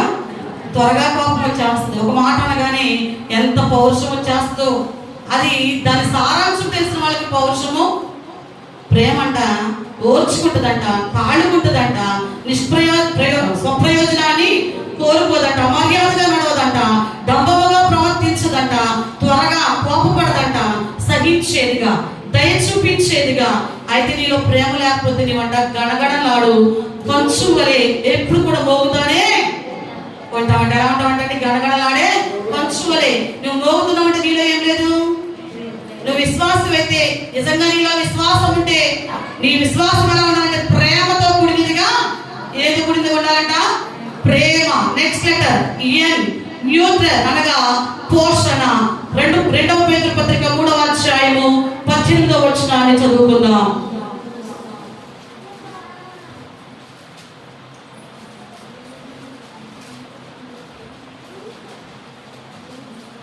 మన ప్రభు అయిన రక్షకుడునైన యేసుక్రీస్తు అనుగ్రహించు కృపయందును జ్ఞానమందును అభివృద్ధి పొందుడి. ఆయనకు ఇప్పుడు యుగాంతం దినమును వరకును మహిమ కలుగును గాక. హల్లెలూయా, హల్లెలూయా. 9వది పోషణ. అంటే మన యొక్క జీవితాల్లో విశ్వాసం అనేదంట మానవుని దేవుని కృపయందును జ్ఞానమందును ఎదిగేలా. దేవునికి విశ్వాసం కలిగిన వ్యక్తి ఎప్పుడు కూడా దేవుని కృపయందును మరియు జ్ఞానమందును. ఎందుకంటే విశ్వాసం కలిగిన వ్యక్తి ప్రతి మాట కూడా, ఎవరి మాట, కొంతమంది ఎవరు మాట్లాడితే ఆ మాటలు భుజాలు వేసుకుని అదే నిజమని నమ్ముతారు. విశ్వాసం కలిగిన వ్యక్తి ఏం చేస్తాడంటే దేవుని మాటను నమ్ముతాడు, దేవుని మాట యందు విశ్వాసం ఉంచుతాడు. కాబట్టి దేవుని కృప యందును జ్ఞానమందును ఎదుగుతూ ఉంటాడు. అయితే ఈ ఎదుగుదల ఒక్కరోజుతో అయిపోయే పని. ఒక్కరోజుతో విశ్వాసము నా ఎదుగుదల సరిపోద్దా అంటే సరిపోదు. ఒక మనిషికి ఎదుగుదల మనం చూస్తూ ఉంటాం. కొంతమంది అంటారు 21 సంవత్సరం వరకు అని, కొంతమంది 18 సంవత్సరాలు. అంటే నీకు 40 సంవత్సరాలు ఉంటే 40 సంవత్సరాలు ఎదిగిపోవు. 60 సంవత్సరాలు ఉంటే సర్టెన్ ఏజ్ ఉంటుంది, ఒక 21 ఇయర్స్ 22 ఇయర్స్ అంటే అప్పటి వరకు నీ ఎదుగుదల భౌతికంగా ఆగిపోద్ది. అంతే కదండి. మరి జంతువులు కూడా చూస్తాం, మరి పక్షులు, ఇలాంటి వాటన్నిటికీ కూడా ఒక లిమిట్ ఉంటుంది ఎదుగుదలకి. కానీ విశ్వాసం విషయంలో అంటే లిమిట్ అనేది, పరిధులు అనేవి లేవు, హద్దులు అనేవి లేవు. ఈ రోజు సరిపోతుంటలేదు. ఈ విశ్వాసం అంటే ఎప్పటి వరకు అభివృద్ధి పొందుతూనే ఉంటుందంటే ఇది నిరంతరము కొనసాగే ఒక ప్రక్రియ అంటండి. ఇది నిరంతరము కొనసాగే. ఎందుకని మన గుండె కొట్టుకుంటుంది, దానికి హద్దు ఉందా? ఈ రోజు వరకే కొట్టుకుంటుంది. ఈ రోజు అంటే నా గుండె బాగా పనిచేసింది, దాన్ని రెస్ట్ లో ఉంచాను, రేపు మళ్ళీ రీస్టార్ట్ చేస్తాను అన్న వాళ్ళు ఉన్నారా? ఎప్పుడన్నా చేశారా? ఎప్పుడన్నా మీ గుండెను ఒక రోజు రెస్ట్ ఇచ్చి 2వ రోజు రీస్టార్ట్ చేశారా? ఇక్కడే ఉన్నారండి. గుండెలో ఉన్న వాళ్ళందరూ ఇక్కడే ఉన్నారా? ఎప్పుడన్నా ఆపి 2వ రోజు రీస్టార్ట్ చేశారా? కిడ్నీలు కూడా రోజు ఏం పని చేస్తాయి, ఎక్కడ ఇబ్బంది పెడుతున్నాం, రోజు మిషన్ ఎక్కడ తిరుగుద్ది అని ఎప్పుడన్నా ఒక గంట సేపు 2 గంటలు ఆగమంటున్నారా? అది నిరంతరం కొనసాగే మానవ దేహంలో ఉన్న ప్రతి అవయవము కూడా మనిషి భూలోకానికి రాకముందు అంటే తల్లి గర్భంలో పిండమై ఉన్నది దగ్గర నుంచి చనిపోయే వరకు అదొక నిరంతర ప్రక్రియను, అది హృదయము లేదా నీ కిడ్నీలు లేదా ఏమైనప్పటికీ నీ శరీరంలో ప్రతి అవయవం కూడా నిరంతరము కూడా ఒక ప్రక్రియను నీకు తెలియకుండానే. ఎవరు తెలియకుండా? మీకు తెలుసా గుండె ఎన్నిసార్లు ఇలా చేస్తుంది అలా చేస్తుంది, నా గుండె గదిలో ఇలా ఉందా అలా ఉందని ఎప్పుడన్నా మీ లోపల ఉన్న ఎన్నో పాటలో ఉన్నటువంటి అవయవాలు ఎప్పుడైనా చూసుకోగలిగారా? కానీ లోపల పని జరుగుతానే వాటికి రెస్ట్ అనేది కదండి ఉందా? మీరు నిద్రపోతున్నా కూడా మీ గుండె కొట్టుకోవాల్సిందే. కొట్టుకోవాలా అక్కర్లేదా? ఏంటమ్మాట చూస్తారు, కొట్టుకోవాలా అక్కర్లేదా? ఎప్పుడైనా చెప్పండి మీ పిల్లలకి, నేను పడుకున్నప్పుడు మళ్ళీ లేచేదాకా దాన్ని ఫేస్ బట్ ఆప్షన్లో పెట్టించమని చెప్పండి, ఏమవుద్ది కదా? అది ఎలా నిరంతర ప్రక్రియ మన విశ్వాస జీవితంలో విశ్వాసం అనేది కూడా నిరంతరము కూడా పోషించబడతానే. ఎలా పోషించబడాలి? శరీరంలో నుండి అవయవాలు నిరంతర ప్రక్రియ కొనసాగిస్తున్నాయి అంటే దానికి కావాల్సినవి కొన్ని పెడుతున్నాం కాబట్టి పెరుగుతున్నాయి, అవునా? పోషించబడుతున్నాయి, అభివృద్ధి అవుతున్నాయి. అయితే మరి విశ్వాసాన్ని ఎలా పోషించుకోవాలి? విశ్వాసాన్ని ఎలా పోషించుకోవాలి? డ్రై ఫ్రూట్స్ పెడతామండి. ఏం పెడతాం? డ్రై ఫ్రూట్స్ పెడితే విశ్వాసం పెరుగుద్దా? జ్యూస్ తాగుదాం, పెరుగుద్దా? మరి ఏం చేస్తే పెరుగుద్ది? నీ విశ్వాసాన్ని నువ్వు పోషించుకోవాలంటే ప్రతిరోజు ప్రార్థన చేయాలి. 2, దేవుని వాక్యాన్ని చదవాలి. తోటి విశ్వాసులతో ఆత్మీయ సహవాసంలో, తోటి విశ్వాసులతో సహవాసం అంటే మనం చేస్తాం పిచ్చాపడి సహవాసాలు, ఎక్కడ లేని లోక రామాయణంతో కూడిన సహవాసం. తోటి విశ్వాసంతో నువ్వు చేసే సహవాసము ఏదై ఉండాలంటే ఆత్మీయ సహవాసం అయినప్పుడు నీ జీవితంలో నీవు ఆధ్యాత్మిక జీవితంలో నీ విశ్వాసంలో నువ్వు ఏమవుతావు అంటే పోషించబడే వ్యక్తివిగా ఉంటావు. నెక్స్ట్ లెటర్ ఈ ఎటర్నల్ నిత్యత్వము. ప్రకటన గ్రంథము 2వ అధ్యాయము. అంతా కూడా బైబిల్ గ్రంథాన్ని తెరవండి. ఇది అందరికీ కావాలో లేదో మీరే పరిశీలన చేసుకోండి ఒకసారి. 2:10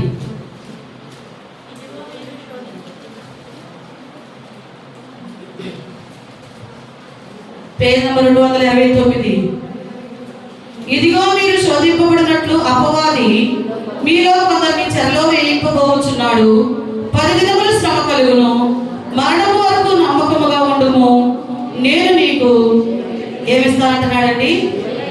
ఈ 10వ లెటర్ ఎటర్నల్ నిత్యత్వము అంటే విశ్వాసి యొక్క జీవితానికి ప్రతిఫలము. ఒక విశ్వాసి యొక్క విశ్వాసానికి ప్రతిఫలం ఏంటయ్యా అంటే నిత్యత్వము. ఇది ఎవరికి ఇవ్వబడుతుంది అంటే మరణము వరకు ఎవరైతే తమ విశ్వాసాన్ని పోషించుకుంటారో, ఎవరికంటండి? మరణము వరకు ఎవరైతే తమ విశ్వాసాన్ని పోషించుకుంటారో, ఎవరైతే పోషించుకుంటూ దేవునిలో నమ్మకంగా ఉంటారో వారికి దేవుడు అంట ఒక గిఫ్ట్ ఇస్తాడంట. ఏమిస్తారో కదా? గిఫ్ట్ అంటే మనకి ఎంత ఇష్టమో, గిఫ్ట్ అంటే ఇష్టం ఉన్న వాళ్ళు ఉంటారు. అది పెన్ అయినా కూడా యాక్సెప్ట్ చేస్తాం, అవునండి? ఇష్టం లేదన్న వాళ్ళు ఉన్నారు మీరు మొహమాటం కొద్ది చేయటమే కానీ మీ ఎన్నరు మాత్రమో మనకి పెన్ ఇచ్చిన గిఫ్ట్ హ్యాపీనే. అలాగే దేవుడు అంటున్నాడు ఈ లోకంలో ఉన్న వాళ్ళు నువ్వు బ్రతుకున్నప్పుడు మాత్రమే నీకు బహుమానాలు ఏమిస్తారంట? బహుమానాలు ఇస్తారు. కానీ తండ్రి అయిన దేవుడు నీ విశ్వాసం ఎందుకు మానవుని జీవితంలో శాశ్వతమైన బహుమానాన్ని కలిగి ఉండేలాగా చేస్తాడు ఈ లోకంలో. మరి నీవు దేవునిపై నమ్మకం ఉంచి నీ విశ్వాస జీవితం దినదినము పోషించుకుంటే స్థిరమైన నివాసంతో పాటు నీకు ఒక జీవ కిరీటాన్ని ఏమిస్తాడు? జీవ కిరీటాన్ని. ఈ లోకంలో చాలా మంది స్త్రీలకు ఒక వాంఛ ఉంటుంది. నాకు నడివడ్డానం కావాలన్న వాంఛ చాలా మందిలో ఉంటుంది. కానీ దేవుడు అంటున్నాడు దాన్ని మించిన జీవ కిరీటాన్ని నీకు బహుమతిగా ఈ లోకంలో నడివడ్డానం పెట్టుకునే అవకాశం నీకు లేకపోవచ్చు, రకరకాల ఆభరణాలు ధరించుకునే అవకాశం నీకు లేకపోవచ్చు. కానీ దేవుడు అంటున్నాడు నీవు మరణం వరకు నిరంతర ప్రక్రియగా నీ విశ్వాసాన్ని నువ్వు పోషించుకుంటే ఆ నిత్యత్వంలో నీకు ఒక జీవ కిరీటాన్ని. ఎంతమందికి కావాలి కిరీటం? ఎంతమందికి కావాలి? ఎప్పుడు వెళ్దామా? మనకి వెళ్దామని ఉండదు కానీ ఏదో రోజు వెళ్ళాలి. వెళ్ళినప్పుడు ఏ పొందుకునేట్టు వెళ్ళాలి మనం? జీవ కిరీటాన్ని ఎక్కడుంది అది ఇప్పటివరకు ఎవరు చూడాలా, మన ముందు వాళ్ళు చూడాలా. చూసే తరుణంలో మనం అది పొందుకోవాలి అంటే ఇప్పుడు మనం ధరించినవి అన్ని కూడా అందరూ చూస్తారు. అవునండి, అక్కడ ధరించబోయే ఆ జీవ కిరీటాన్ని చూసే తరుణంలో మరి ఆ కిరీటం మనం పొందుకునే కృప కొరకు ఏం చేయాలంటే దినదినము కూడా మన విశ్వాసాన్ని పోషించుకునేవారు. ఏం చేసేవారమగా కదండి. కొన్నిసార్లు పిల్లలను పోషించడానికి కూడా డబ్బులు లేవని బాధపడే తల్లిదండ్రులు ఉన్నారు, లేరంటారా? రెంట్ కట్టడానికి ఇబ్బంది పడిన పేరెంట్స్ ఉంటున్నారు, బిడ్డలకు సరైన వస్త్రాలు కొనలేని వారు ఉంటున్నారు. కానీ పరిశుద్ధ ఆత్మదేవుడు అంటున్నాడు, నీ విశ్వాసాన్ని పోషించుకోవడానికి ధనముతోనో బంగారముతోనో వేటితో పని అయితే లేదు. నువ్వు చేయవలసిన ఒకటి ప్రార్థన, దేవుని వాక్యాన్ని చదవటము, నీ ఆత్మీయమైనటువంటి బిడ్డలతో సహవాసము చేయటం ద్వారా నీవు పోషించబడతావు. హల్లెలూయా, హల్లెలూయా. నెక్స్ట్ ఫెయిత్ఫుల్నెస్ లో last 2 letters S. S S అంటే సప్లై. ఏ సప్లై చేస్తాడు దేవుడు మనకి? మొదటి రాజుల గ్రంథము 17వ అధ్యాయం 16వ వచనంలో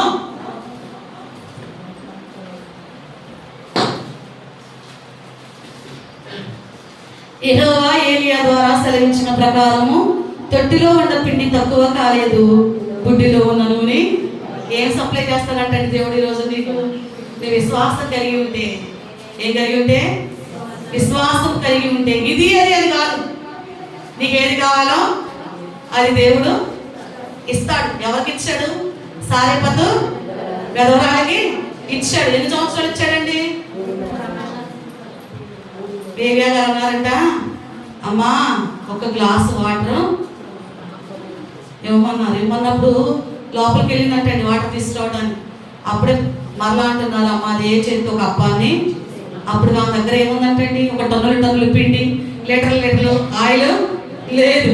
కొద్దిగా అంటే తన కుమారుడికి ఒక అప్పం చేసుకుని తిని చచ్చిపోదాం అనుకున్న స్థితిలో ఉన్న ఆమెకు ప్రవక్త అన్నాడు, అమ్మ ఒక అప్పం తీసుకురా అంటే ఆమె ఏం చేస్తుందో తెలుసా? ఆమెకున్న విశ్వాసం చూసారా? నేను ఇది ప్రవక్తకి ఇస్తే దేవుడు నాకు ఇస్తాడని ఆమె నమ్మింది కాబట్టి, మొదటి అప్పు తీసుకొచ్చి ఎవరికి ఇచ్చిందంట? ప్రవక్తకి ఇచ్చినప్పుడు అంటండి, ఇచ్చిన ఒక అప్పానికి దేవుడు ఎన్ని సంవత్సరాలు పోషించాడు? 3.5 సంవత్సరాలు. తొట్టిలో పిండి అయిపోలేదు, బుడ్డిలోనే కొదువా చాలా. అంటే నీకు దేవుడు సమస్తాన్ని సప్లై చేస్తాడు. ఆరోగ్యమా, లేదా కుటుంబంలో శాంతి సమాధానం లేదా, నెమ్మది లేదా, లేదా నీకు గర్భము తెరవబడలేదా, భార్య భర్తల మధ్య సఖ్యత లేదా మద్యముతో నీ భర్త మత్తుడై ఉండిపోతున్నాడా, ఏమైనా కూడా వాటన్నిటి నుంచి విడుదలించి నీకు దేవుడు ప్రతిదీ సప్లై చేస్తాడు. నీకు ఏది కావాలో? నాకు మనశ్శాంతి కావాలంటున్నావా? ఎవరు సప్లై చేస్తారు? ఎవరండి? దేవుడే. ఉద్యోగం లేదా? దేవుని ఆజ్ఞ లేకుండా ఏది కూడా నీ జీవితంలోనికి జరగదండి. జరుగుద్దా? జరగదు. అయితే రోజున ఎస్ సప్లై. ఏ సప్లై చేస్తాడు? దేవుని ప్రేమించే వారికి, అనగా ఆయన సంకల్పము చొప్పున పిలువబడిన వారికి సమస్తమును సమకూడే మేలు కొరకు నీకు ఏది కావాలని దేవుని అడుగు. ఎలా అడగాలి? విశ్వాసంతో అడిగినప్పుడు నీకు దేవుడు తప్పకుండా ఇస్తాడు. చివరిగా మరొక సెక్యూరిటీ అనగా భద్రత. కీర్తనలు 127వ అధ్యాయం 1వ వచనము, యెహోవా ఇల్లు కట్టించని ఎడల కట్టువారి ప్రయాసము వ్యర్థమే, పట్టణములు కాపాడని ఎడల కావలి వారు మేలుకొని ఎడుట వ్యర్థమే, తన ప్రియులు నిద్రించుచుండగా ఆయన వారికి ఇచ్చుచున్నాడు. హల్లెలూయా. అంటే ఈ రోజు నువ్వు బ్రతికున్నావంటే నీకు భద్రత ఎవరు? చలిమి వణికిపోకుండా, ప్లాట్ఫామ్ మీద పడుకోకుండా నువ్వు ఈరోజు ఇంట్లో భద్రంగా పడుకుంటున్నావంటే కారణం ఎవరండి? ఎవరిచ్చారా భద్రత? క్యారల్స్కి వెళ్ళి వస్తుంటే రోడ్డు అటు ఇటు ఉంది, మధ్యలో ఒక చిన్న రోడ్డు లాగా ఉంది. విజయవాడ క్రీస్తురాజపురం ఎట్లా రెట్న వస్తున్నాం, వరుసని పడుకుని ఉన్నారండి. వీళ్ళకి డౌట్ ఏంటి? వెహికల్స్ వీళ్ళ మీదకి రావా, వస్తే ఏంటి అని అయ్యో అయ్యో అయ్యో అంటున్నారు. నేను అన్నాను, అలాంటి పరిస్థితి మాకు రాకుండా వచ్చినందుకు వందనాలయ్యా అని చెప్పండి అన్న. హల్లెలూయా, హల్లెలూయా. చలికి వణికిపోకుండా, ఎండకి ఎండిపోకుండా, వాళ్ళకి తడవకుండా నువ్వు ఇంట్లో ఉంటున్నావంటే భద్రత ఎవరు నీకు? ఎవరిచ్చారండి? ఆయనే. అంటే ఈరోజు నువ్వు భద్రంగా కాపాడబడుతున్నావు. ఎంతో మందిని చూస్తున్నాం, ఇలా వెళ్ళారండి, అలా యాక్సిడెంట్ అయిందని చనిపోయారండి. నువ్వు చనిపోకుండా నీకు భద్రత ఎవరిచ్చారు?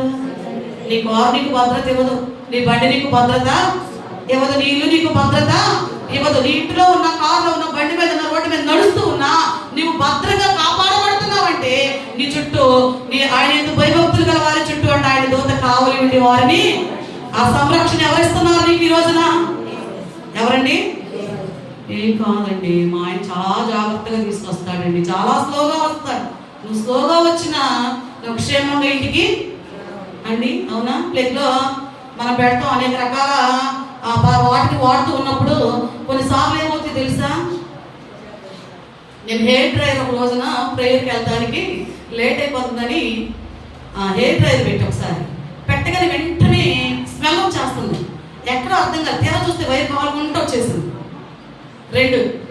నాకు లాస్ట్ నవంబర్ 18న బాగా కోల్డ్ అది ఊపిరాడినట్టు ఉంటుందని మనం పీల్చడానికి అందరం కొన్నాం కదా, మొబైలైజేషన్ పెట్టుకోవడానికి ఇంట్లో అది పెట్టాం. కరోనా టైంలో సుప్రియ పోయించింది అది ఒకటి హెయిర్ డ్రైయర్ సంబంధించి.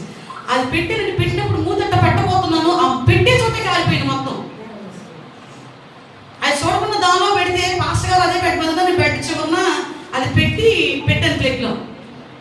దేవుని కాపుదల లేకపోతే పెట్టినప్పుడు దాన్ని గట్టిగా పట్టుకున్నప్పుడు కాలాలి.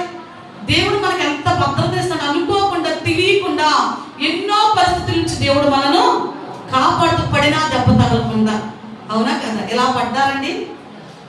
అలాగా ఇరిగిపోయినండి. సన్నగా ఉన్న వాళ్ళ గురించి కూడా రాత్రి బనుబాబు ఫోన్ చేస్తున్నాడు, మమ్మీ అన్ని మాట్లాడి ప్రార్థన చేసినాక మమ్మీ హాట్ వాటర్కి వెళ్ళాను, ఎప్పుడు అక్కడ నీళ్ళు ఉండవు, చూసుకోలేదు, జారి పడిపోయాను అన్నాడు.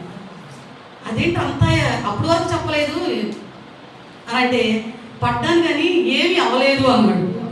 ఏంటంట పడ్డాను కానీ భద్రత. ఎవరి భద్రత మనకుంది?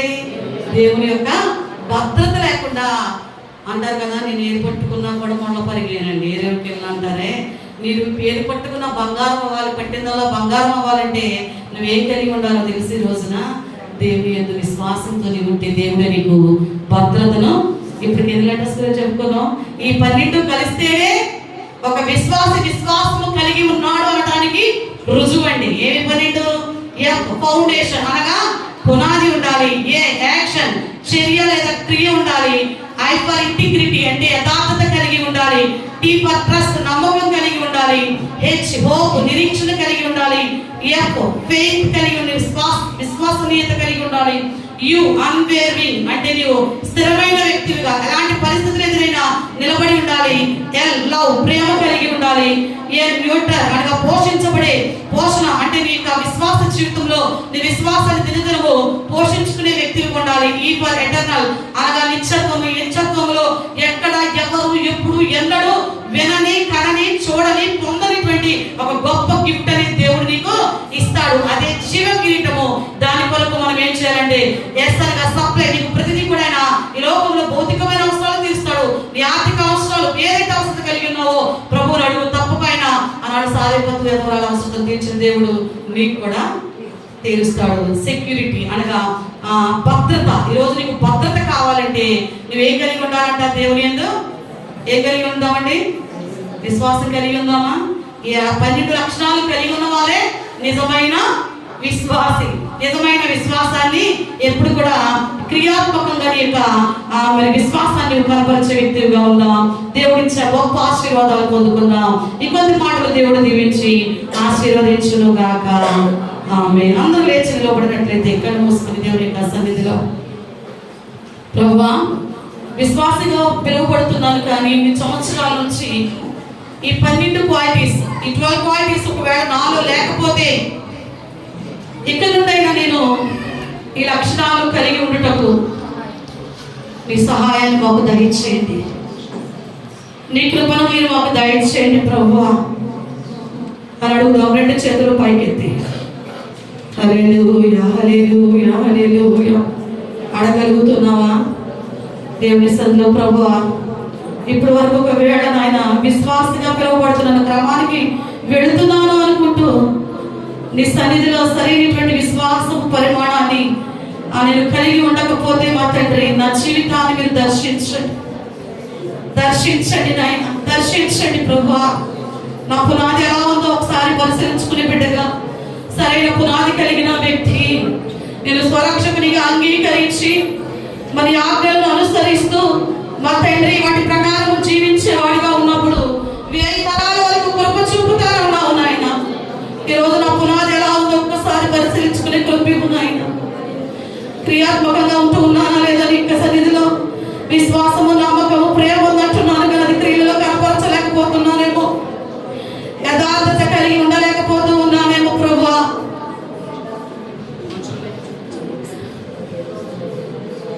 యథార్థత అనేది ఒక విశ్వాస జీవితానికి స్థిరమైన గుర్తుగా,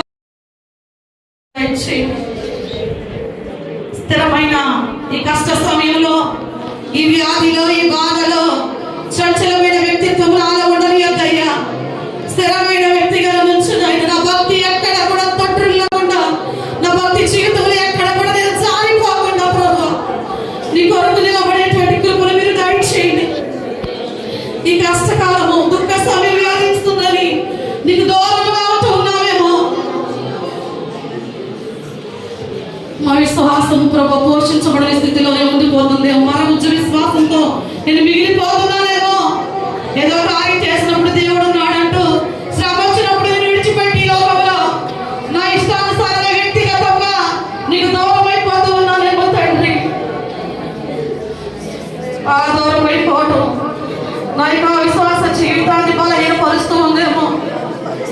కాదయ్యా, నా విశ్వాసాన్ని నేను పోషించుకునే బిడ్డగా నన్ను ఉంచండి ప్రభు. ప్రార్థన ద్వారా, ఈ వాక్కులను చదువుట ద్వారా ప్రభు, నా తండ్రి నా పరిశుద్ధులైన ఆత్మీయులతో సహవాసము ద్వారా నా విశ్వాస జీవితాన్ని పోషించుకునే బిడ్డగా ఉంచి అని చదువు పొందుకునే ఆశలాగా ఉంది. కానీ ప్రభు, ఒక విశ్వాసానికి తగిన జీవితం నాలో లేదేమో. మరణము వరకు నమ్మకముగా నేను ఉన్నప్పుడు ప్రభు శాశ్వతమైన బహుమానాలు ఇప్పటి వరకు చూడని వినని ఎన్నడు కానీ వెరగనిటువంటి అస్థిరమైన ఆ బహుమానమును నువ్వు ఇస్తా అంటూ ఉన్నావు. అందుకు పాత్రులుగా మమ్మల్ని మీరు ఉంచండి. నువ్వు పోషించే దేవుడు కదయ్యా. సమస్తము ఇస్తాను, సప్లై చేస్తానంటున్నావు. భద్రత ఇచ్చేవాడు నీవే. ఈ లోకంలో ఎక్కడ కూడా నాకు భద్రత లేదయ్యా.